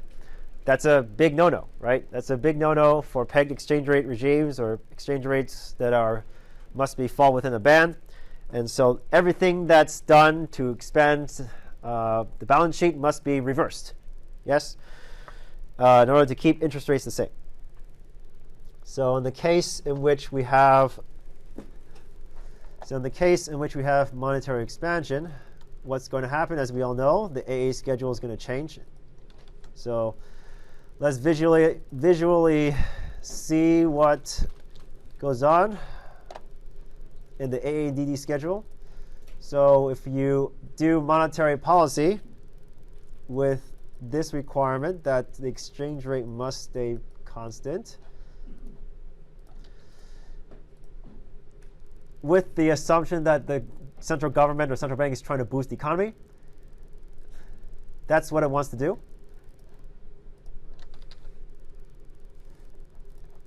But as you all know, this cannot occur, right? This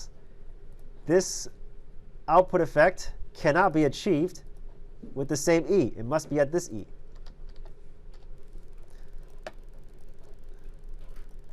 So I'll put a wide question mark as is that possible?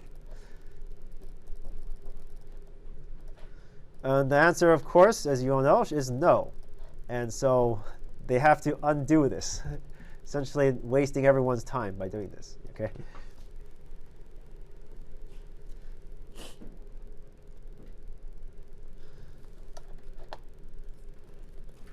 Yes, agree?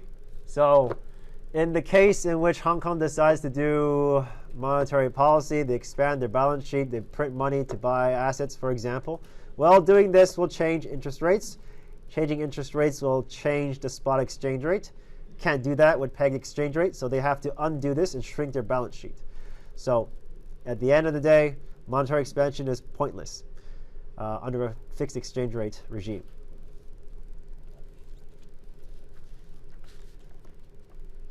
So if we want to be complete, then this point here is the short run and long run. Okay.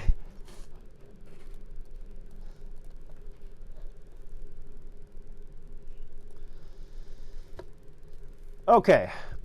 So this is the interesting part. So under a fixed exchange rate, fiscal expansion becomes very, very, very powerful. And in fact, the full impact of fiscal expansion is realized because monetary policy is used to undo the appreciative pressures from fiscal policy.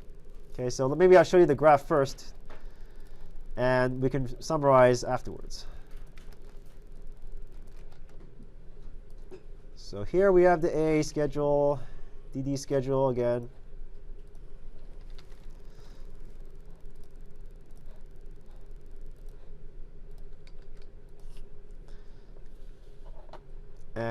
And this is the peg. Let's call this E bar. Suppose we do fiscal expansion. Well, if you know the equation, G EP star over P, you know that if we increase spending or decrease taxes, that's going to increase D, and output, therefore, must increase afterwards. Yes? And therefore, the entire DD schedule, assuming E is fixed, must shift to the right.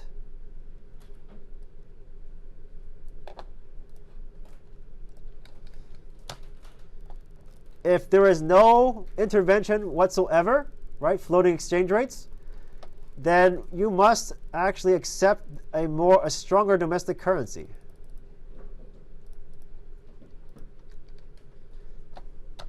But as you all know, under a fixed exchange rate regime, this is not possible, right? So the central bank must respond.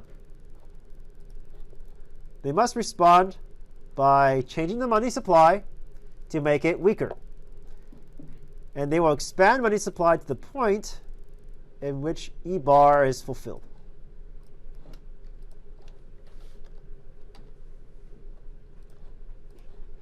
So this is from MS equals P R star Y. Yes, if you increase, oops. Okay.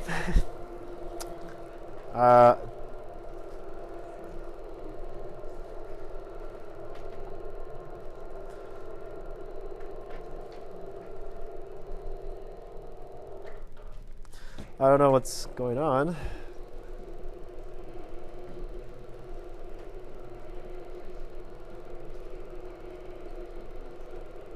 Okay.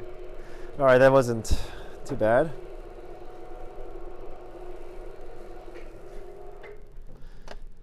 Okay, so if you have MS increasing, this will distort money market equilibrium. And as a result, you have to find a way to decrease interest rates, right? And that can be accomplished by increasing E. Yes? So that's why the entire AA schedule increases. And so the entire crowding out effect, right? This is what we learned last week. Crowding out effect from fiscal expansion is undone with monetary policy. And so the full output effect, the full potential of the output effect is realized.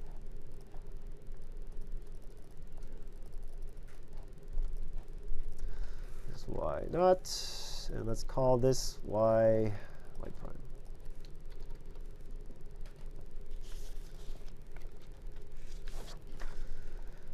And last time I wrote here, the full potential is just plus g, plus dg, and then plus or minus c dt, right? So d is the delta, the change in taxes, or change in government spending. So the conclusion here, no crowding out of the stimulus by current account, E appreciation.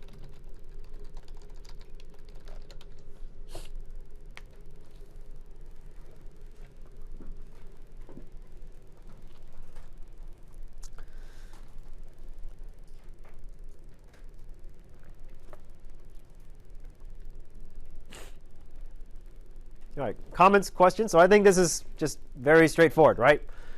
Just like last week, but the only difference now is that whenever there's pressure to change the spot rate in a certain direction, the entire monetary policy tool from the central bank has to be dedicated to maintaining this peg. And because of that requirement, fiscal expansion can be fully realized.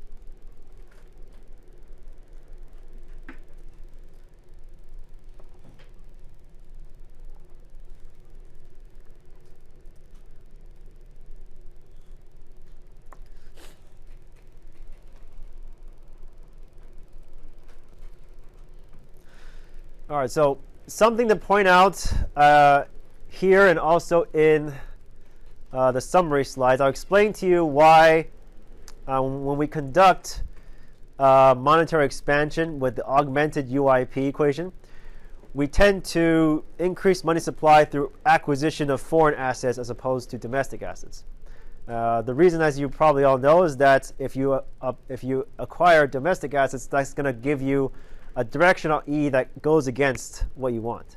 Okay, so I'll walk you through it when we get to the summary slides. But that's something to indicate or note here for you why we choose foreign assets as opposed to domestic assets. All right. So you can expand the money supply in two ways, right? Foreign assets or domestic assets. But either way, as long as you have expanded balance sheet with more money supply, you can undo this crowding out effect from the current account effect.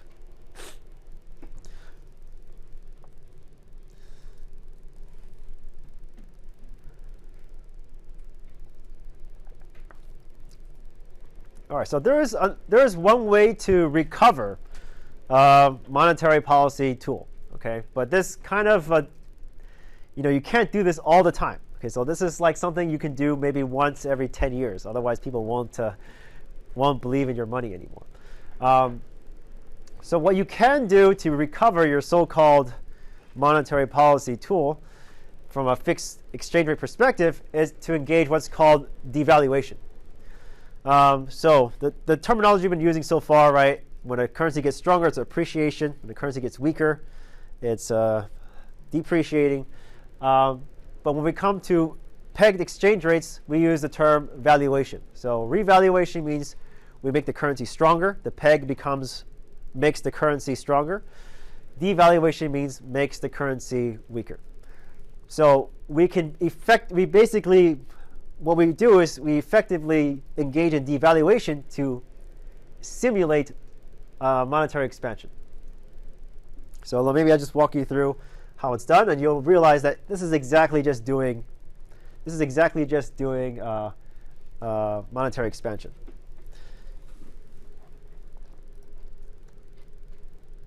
So let's start with initial equilibrium. Sorry. Why not?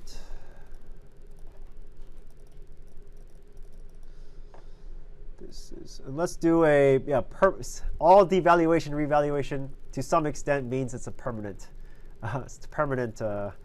action.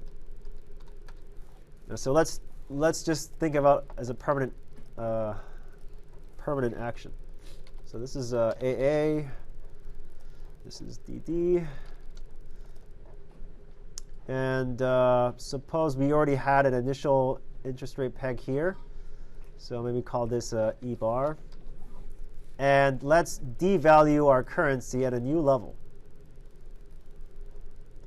This, again, the whole point of devaluating your currency is to boost exports, boost output, boost income, and so forth, right?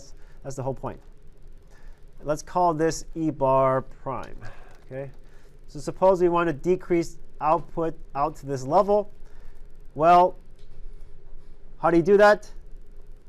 The easiest thing to do is to just expand money supply, right? Buy foreign assets.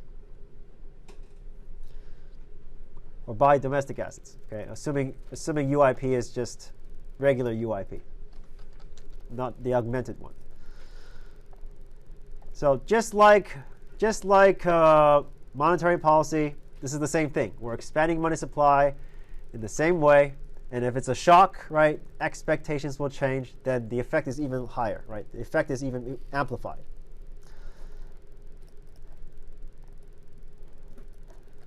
But as you know, prices eventually catch up, right, to changes in money supply. All that the market is reacting to in the long run is just expectation changes.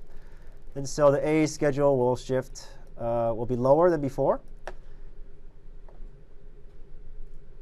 Let's just say it's here.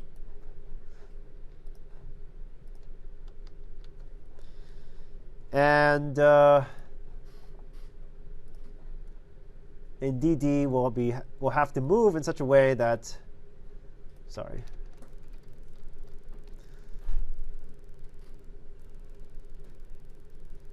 they have to adjust the curve to make sure that it intersects with the point in which output is 0, right, in the long run. The spot exchange rate is no longer changing. The real exchange rate is no longer changing. And this is our long run scenario. So basically look exactly like permanent monetary expansion, right? It's the same thing.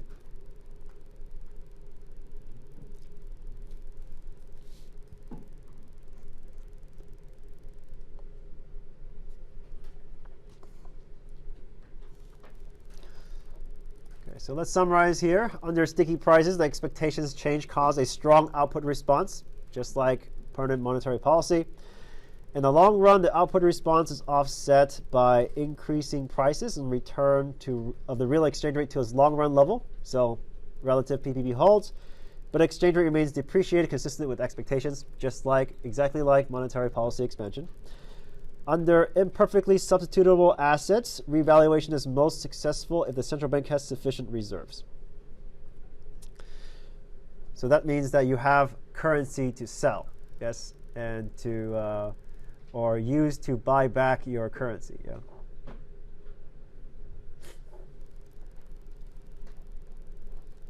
Oh, so yes, that's right. Because remember, this is revaluation.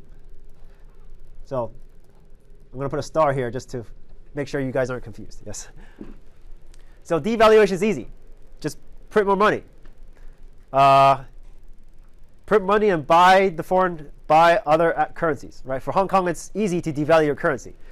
Print more Hong Kong dollars and just go out and just use that currency to buy US dollars. Right? You're making your currency weaker very easily. Revaluation is very hard, right? Revaluation is the source of where you can see a potential crisis, right? If you want to make your currency stronger, you have to remove the foreign currency from the system. So you have to put more of the foreign currency in the system. Yes. But to do that, you need enough of that currency to sell. But if you run out of that, then you're in trouble. Yes, you're forced to allow your currency to be weak. So maybe I'll give you an example.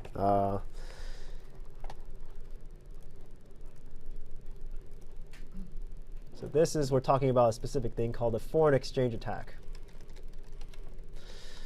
So suppose I want to take advantage of Hong Kong, and I know Hong Kong Monetary Authority might deplete its reserves.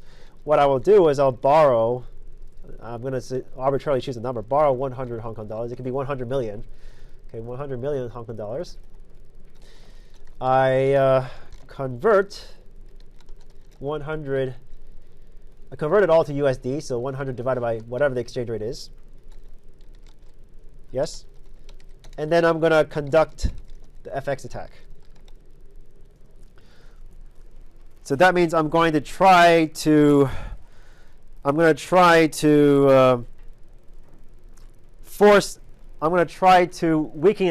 the Hong Kong dollar. Try to weaken Hong Kong dollar and force HKMA to deplete reserves. If no reserves, then HKD must depreciate.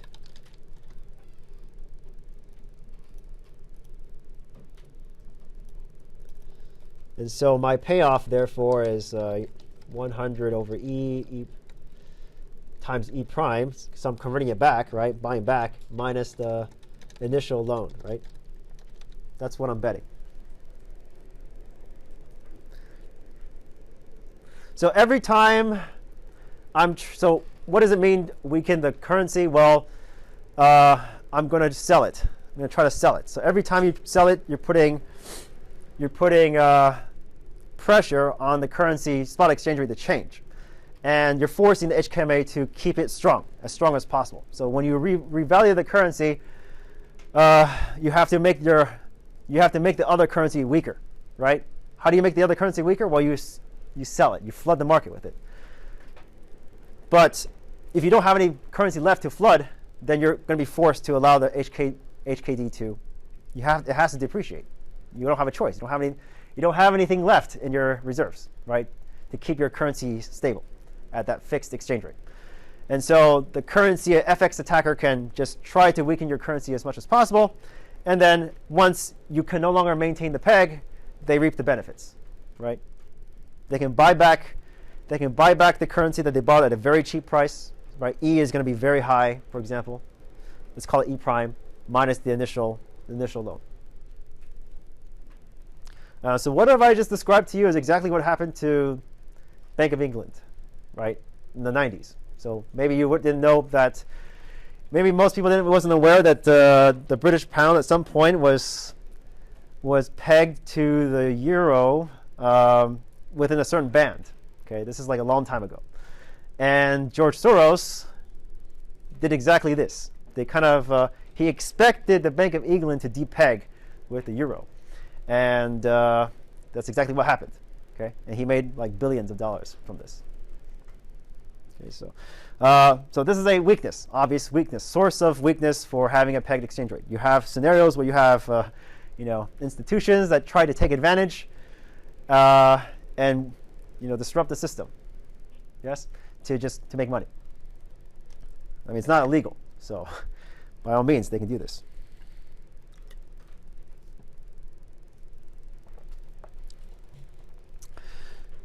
Okay, comments, questions. So this is maybe something you should be worried about if interest rates get way too out of hand and Hong Kong's reserves becomes close to nothing, then yeah, this is entirely possible. But somebody asked me this during COVID-19, with U.S. expanding their balance sheet crazily by printing money. Well, you don't have anything to worry about, because every time the U.S. devalues their currency, we can devalue our currency very easily. We just print money and buy U.S. dollars, no problem. But in the reverse case, it's not. Yeah, it's not good. It's not good. Revaluation is expensive, and if you run out of things to sell, well, you have nothing but to accept a depreciated currency, and you have to depeg.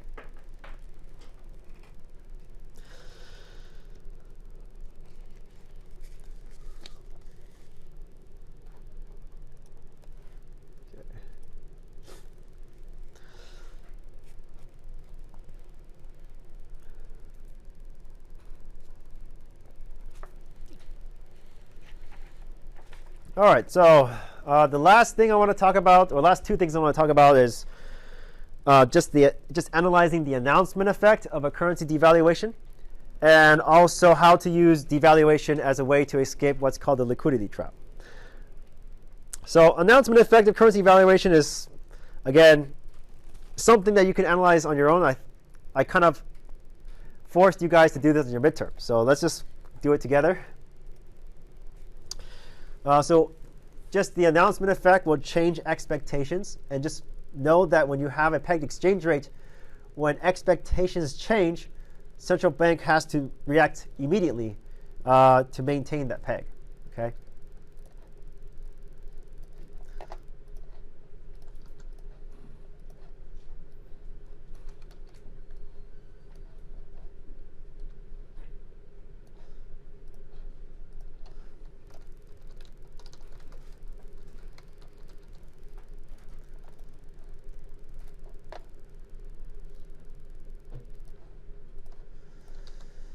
Okay, so if there's an announcement effect of a devaluation, what does that mean? Well, that means that EHAE will increase, yes?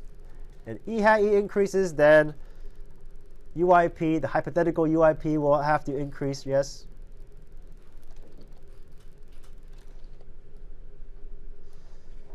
And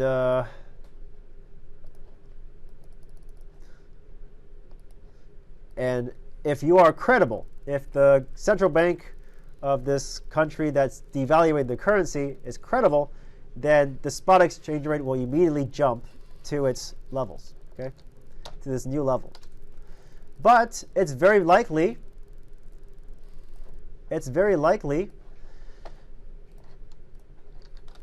that there are secondary effects that can impact interest rates.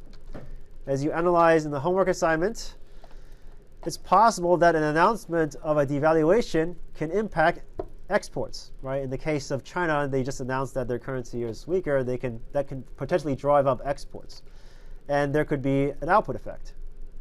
So imagine that the liquidity preference line now shifts to the right or away from the origin. If that's the case,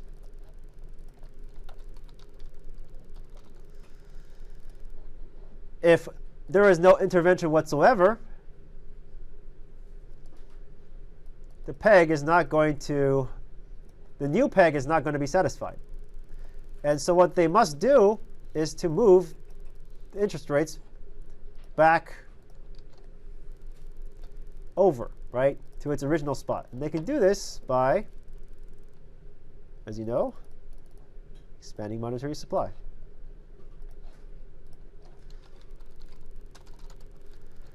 So we're just revisiting old problems now, but now just in a different context.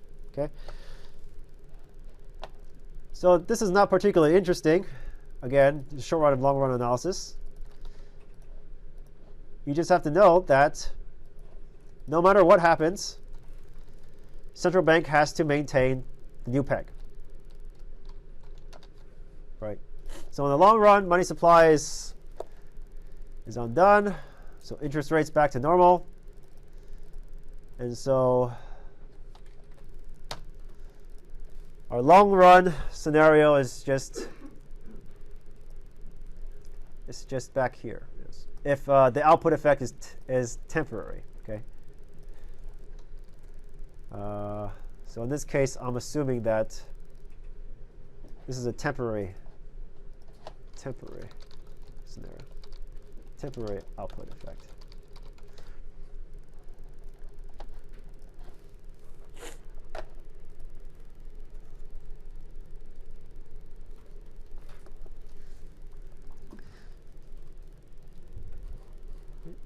So to summarize what's going on, right? The mere announcement effect will have a change on the hypothetical UIP, and that's going to distort R away from R star. And to restore that, you have to react. Just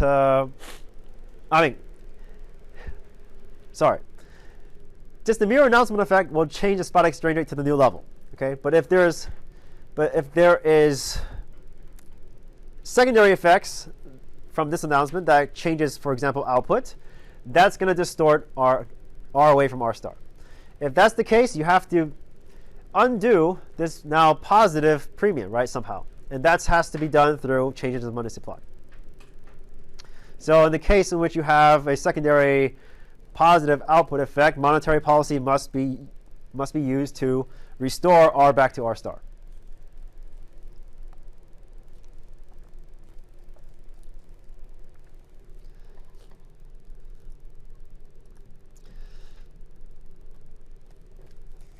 All right, so the last thing I want to talk about before summarizing the trade-offs between flexible exchange rates and fixed exchange rates is a scenario in which you can use fixed exchange rates to get yourself out of what's called a liquidity trap. So a liquidity trap is a scenario in which Japan and also the U.S. encountered over the last, I guess, 2 decades. So the U.S., as you know, decreased their exchange rates interest rates down to 0%. Japan did the same thing in the early 2000s. And this is where quantitative easing no longer had an impact, because you can't have negative nominal interest rates. Doesn't make any sense. If the bank starts asking you to pay money on deposits, you just take your money out, right? And you can't therefore use monetary expansion to boost the economy because it has zero impact. So maybe, so I'll show you what that looks like graphically soon. But so in the liquidity trap, as I said, R equals R star, R equals 0. And in that case, E has to be defined based on this equation here, right? All I'm doing is setting the UIP, setting R equal to 0, and then just solving for E. Yes? So E has a specific exchange, has a specific value based on what people expect future E should be, and 1 minus R star. And I'll show you that given this expression here, if you decide to increase money supply, it'll have zero impact on exchange rates.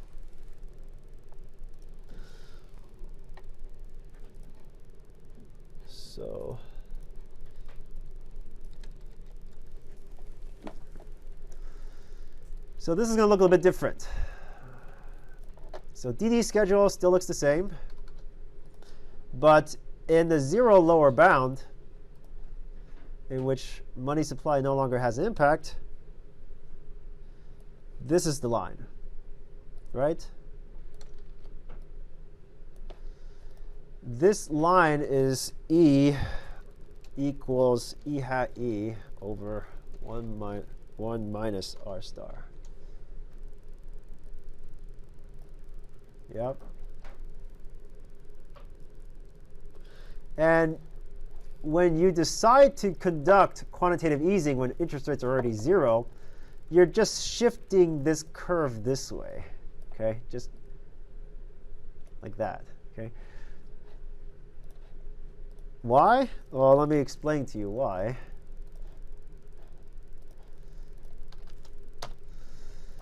Look at the money market equation. MS equals P times L, and then you have 0 and Y. If you increase this, right, you can't do anything here. The only thing that can adjust to restore equilibrium is to increase Y. So you're just shifting. You're literally just shifting the curve like this way, right, to the right or away from the eastward, yeah? So what you can do to get this downward sloping curve again is to devalue your currency. And when you devalue your currency, you're changing expectations upward, and therefore this entire curve will shift up, right? Because the numerator is increasing. So once you shift it up, so that's here, right? Let's say shifting it up here. You can therefore restore monetary policy again, right? Because you have this slope now.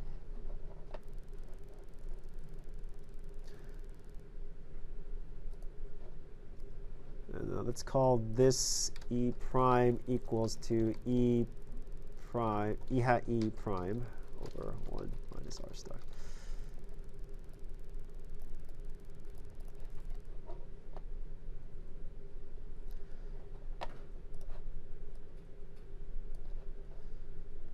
So now you can expand money supply, right? You can also do fiscal policy too if you want, right? So maybe I'll just write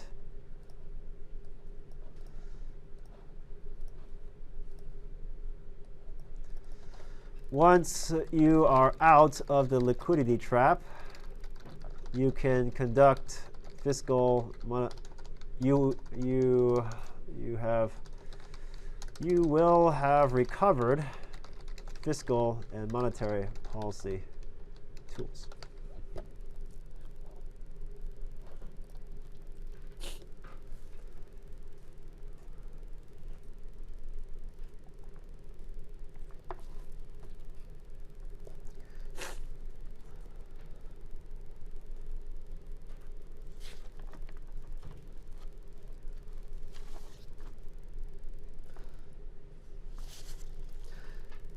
Okay, so let me summarize again. This is a special case in which a country has decided to conduct quantitative easing to the point in which R equals 0. Okay? This is a bad place to be because it's hard to incentivize people to spend more when the incentive to, there's no more incentive to exploit anymore, right? Going from 10% to 5% is fine, right? A lot of people will decide not to save because the interest rate is not enough, and they'll go on to consume. But if it's 0% already, if you charge negative interest rates, people will just take their money out of the bank and just put it in safes, right? I think someone commented like the most bought good in Japan during this liquidity trap era was safes, just the literal safes, because people just take their if you put interest rates down to negative, they just put their money, withdraw their money and put it into safes. They don't want to spend it. Okay. One way to get out of this is to devalue your currency at a peg. Okay. So the policy suggestion at the time was to tell Bank of Japan to peg their currency and devalue it. Once you devalue your currency, you will recover your ability to conduct fiscal policy, right? Now it can work, yes? Or monetary policy, right? Or more precisely, monetary policy, right? You can devalue your currency further and impact output. I guess fiscal policy, so maybe not this, so recover our monetary policy. Sorry. Talking about monetary policy.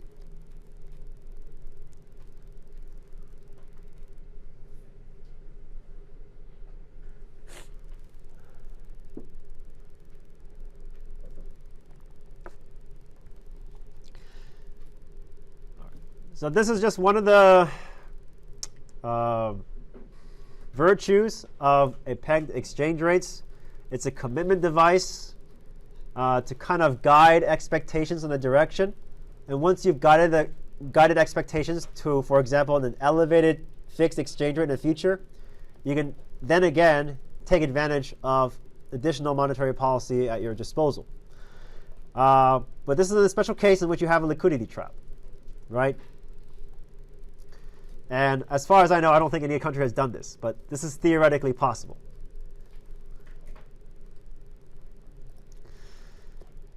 All right, if no other comments, questions, I will go ahead and summarize the pros and cons of fixed exchange rates and flexible exchange rates.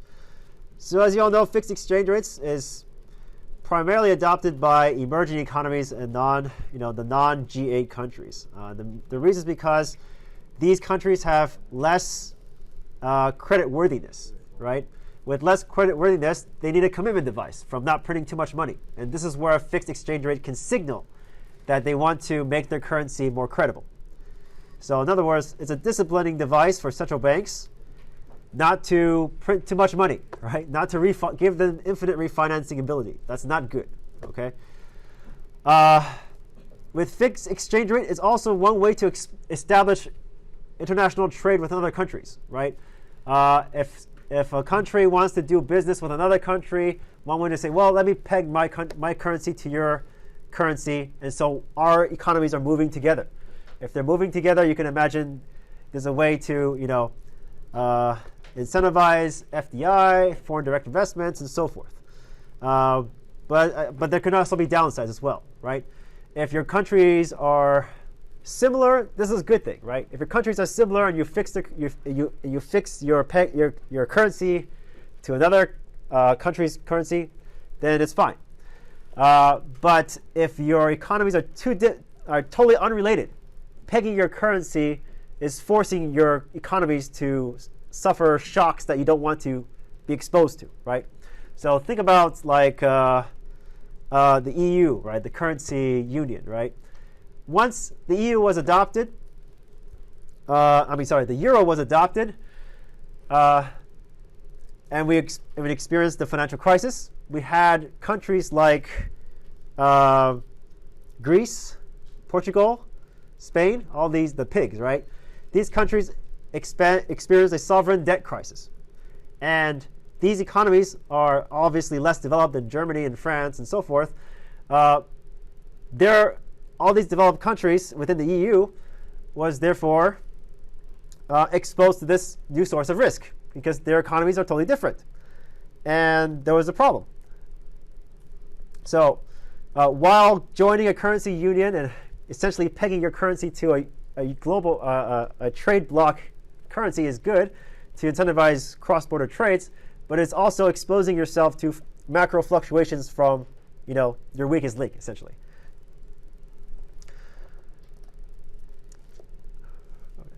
Other benefits,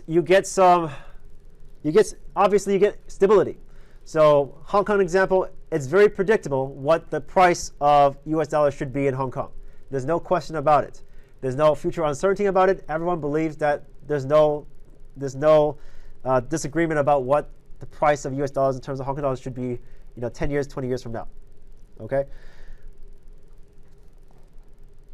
And you also recover the full potential of fiscal policy, as I mentioned before, right?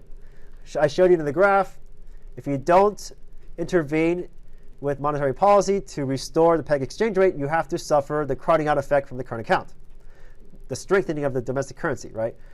You can undo this by depreciating your currency with monetary policy, monetary expansion, in conjunction with fiscal policy. Okay, and I talked about this already, right? There's some degree of economic policy coordination between neighboring countries, for example. All right, so that's the pros of fixed exchange rates. Now, that doesn't mean that flexible exchange rates aren't ideal. Floating exchange rates have their virtues as well. So obviously, because floating exchange rates by definition means being exposed to just market fluctuations, there is an automatic stabilization feature to it, right? Any new information about the economy is priced into the market, and people can now rely on the FX market to kind of gauge the future, to estimate the future, to forecast the future. Of course, the downside is there could be mispricings, there could be bubbles. And this is not something you get with fixed exchange rates, right? With flexible exchange rate, there's also no such thing as FX attacks, right? There's no foreign currency attacks. The problem, again, is because with attacks is that these currency boards have to have a reserve of currencies to defend their currency in case of devaluation, right? Without the need to maintain a foreign currency reserves, there's no more potential of an attack anymore. Also, sustainability. Again, this is kind of like allowing market forces to restore UIP, and there's no more. There should be no shocks, right? To policy shocks arising from devaluation and revaluations. So, yeah. So I don't have an example of unexpected devaluations or revaluation, but you can imagine some countries could suddenly decide to devalue their currency, like Zimbabwe or Argentina. Like that's where you get hyperinflation. But when you have flexible exchange rates, everyone kind of knows what's going to happen in the future, right? And that's priced into the market.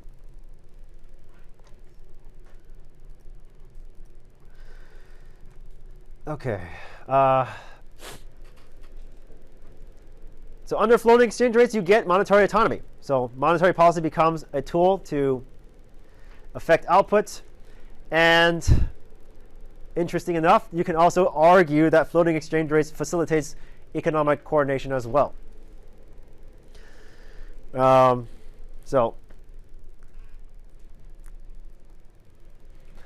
in the sense that, I guess, in the sense of fairness, right?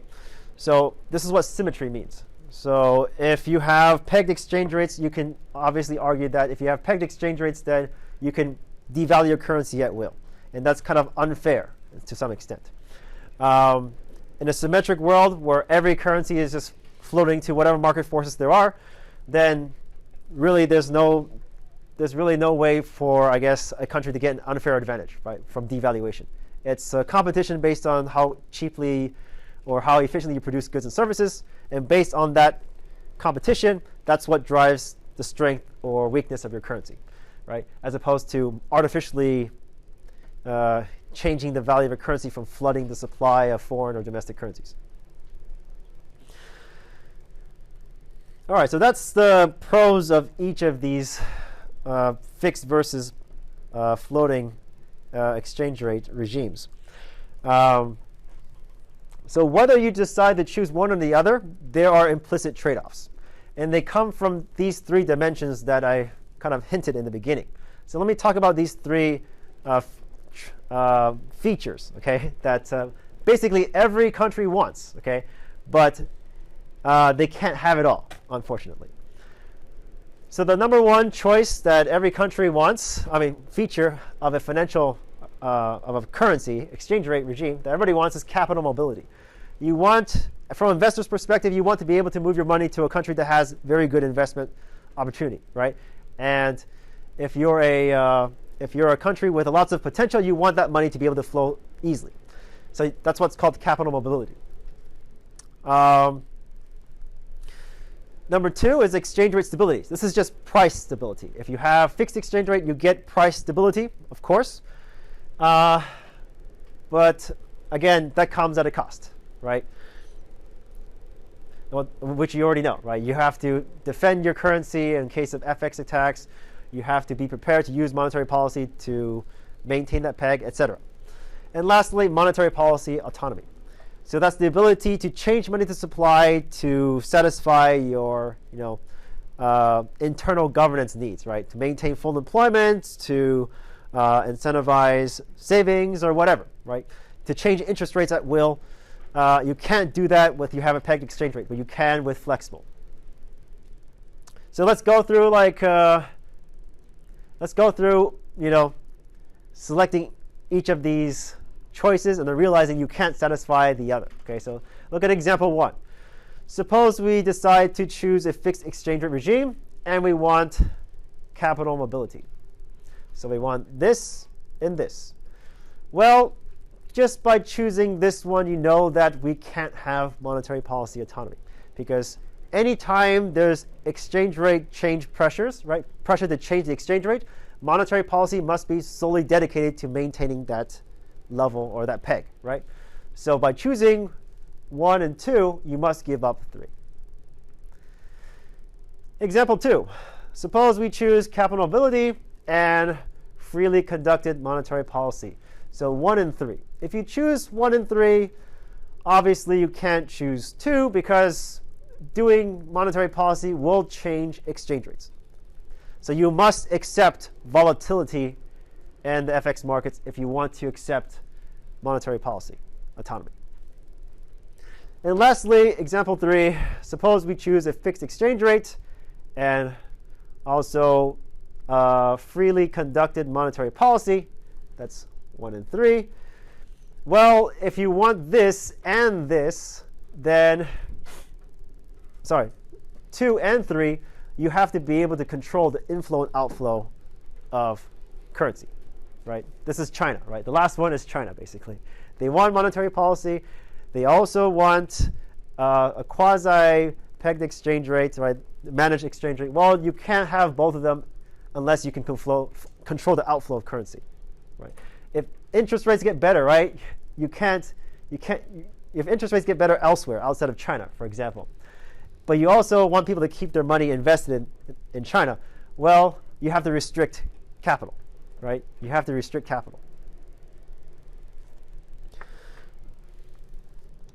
So what's typically drawn in textbooks is a triangle and the, right? So I'll just draw it here. and we write some text here. Economic exchange rate stability.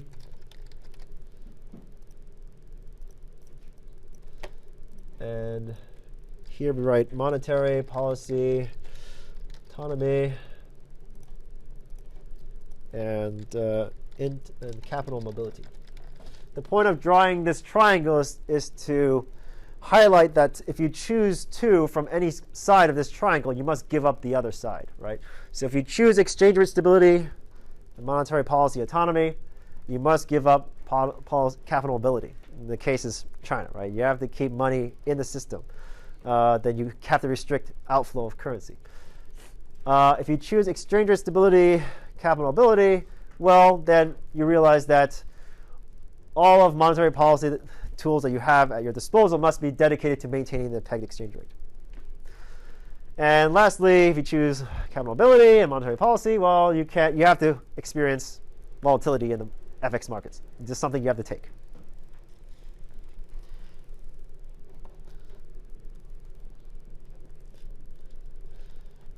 So maybe I can describe to you the regimes that's on these edges. This is China, right? If you choose monetary policy autonomy and exchange rate stability. This is Hong Kong, right? You have pegged exchange rate and capital mobility. And this is US.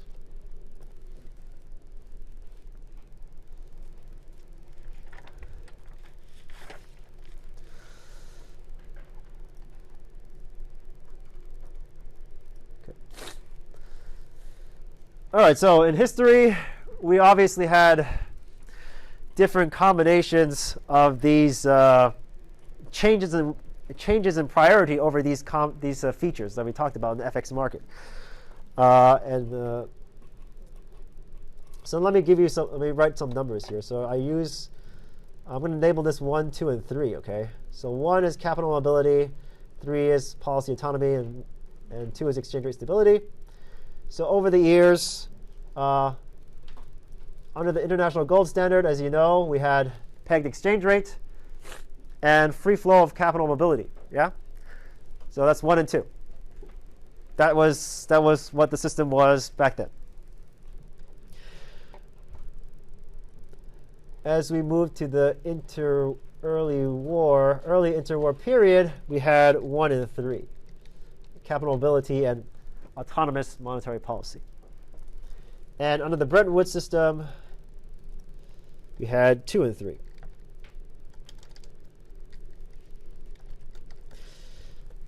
Okay, we had some restrictions on capital mobility, but we had some degree of monetary policy autonomy.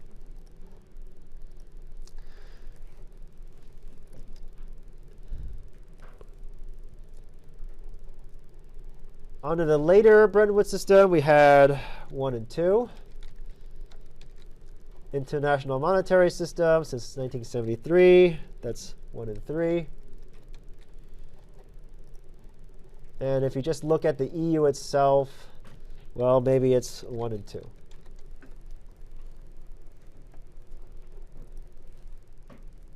Okay, so just convince yourself that whatever I described here, in fact, fits these 2 features. Okay. So yes, this is today. Yes, more or less. We have free capital mobility, but we have volatility, and we also have volatility FX market, but most countries have autonomous, independent monetary policy. Okay, so. Comments, questions. So I will just take the final 5 minutes to briefly explain why we prefer foreign asset sales instead of domestic asset sales / purchases when it comes to monetary policy under the augmented UIP.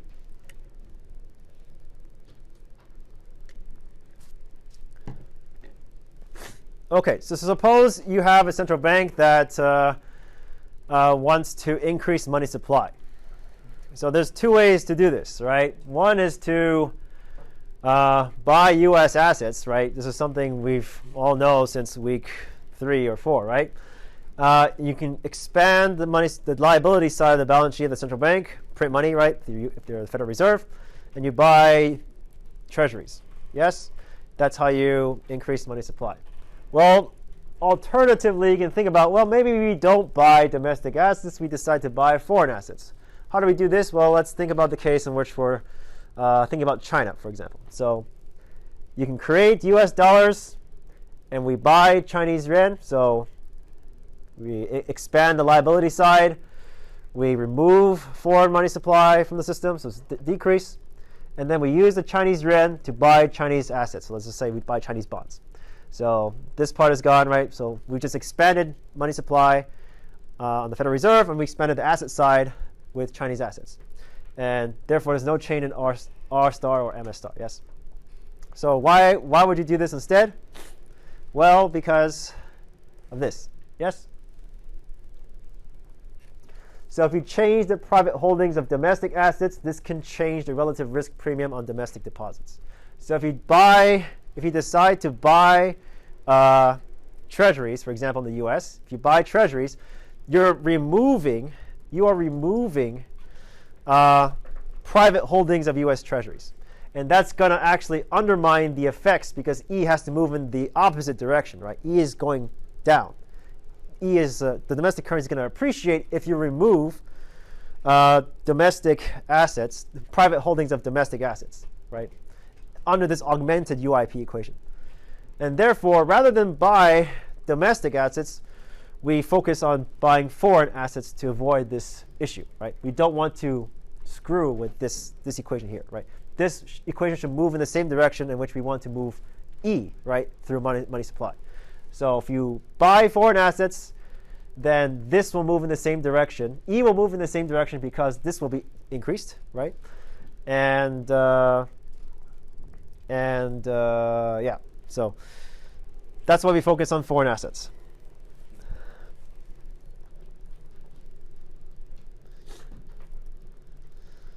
All right, so I'll let you read the rest of the slides. This is just summaries because we're running out of time.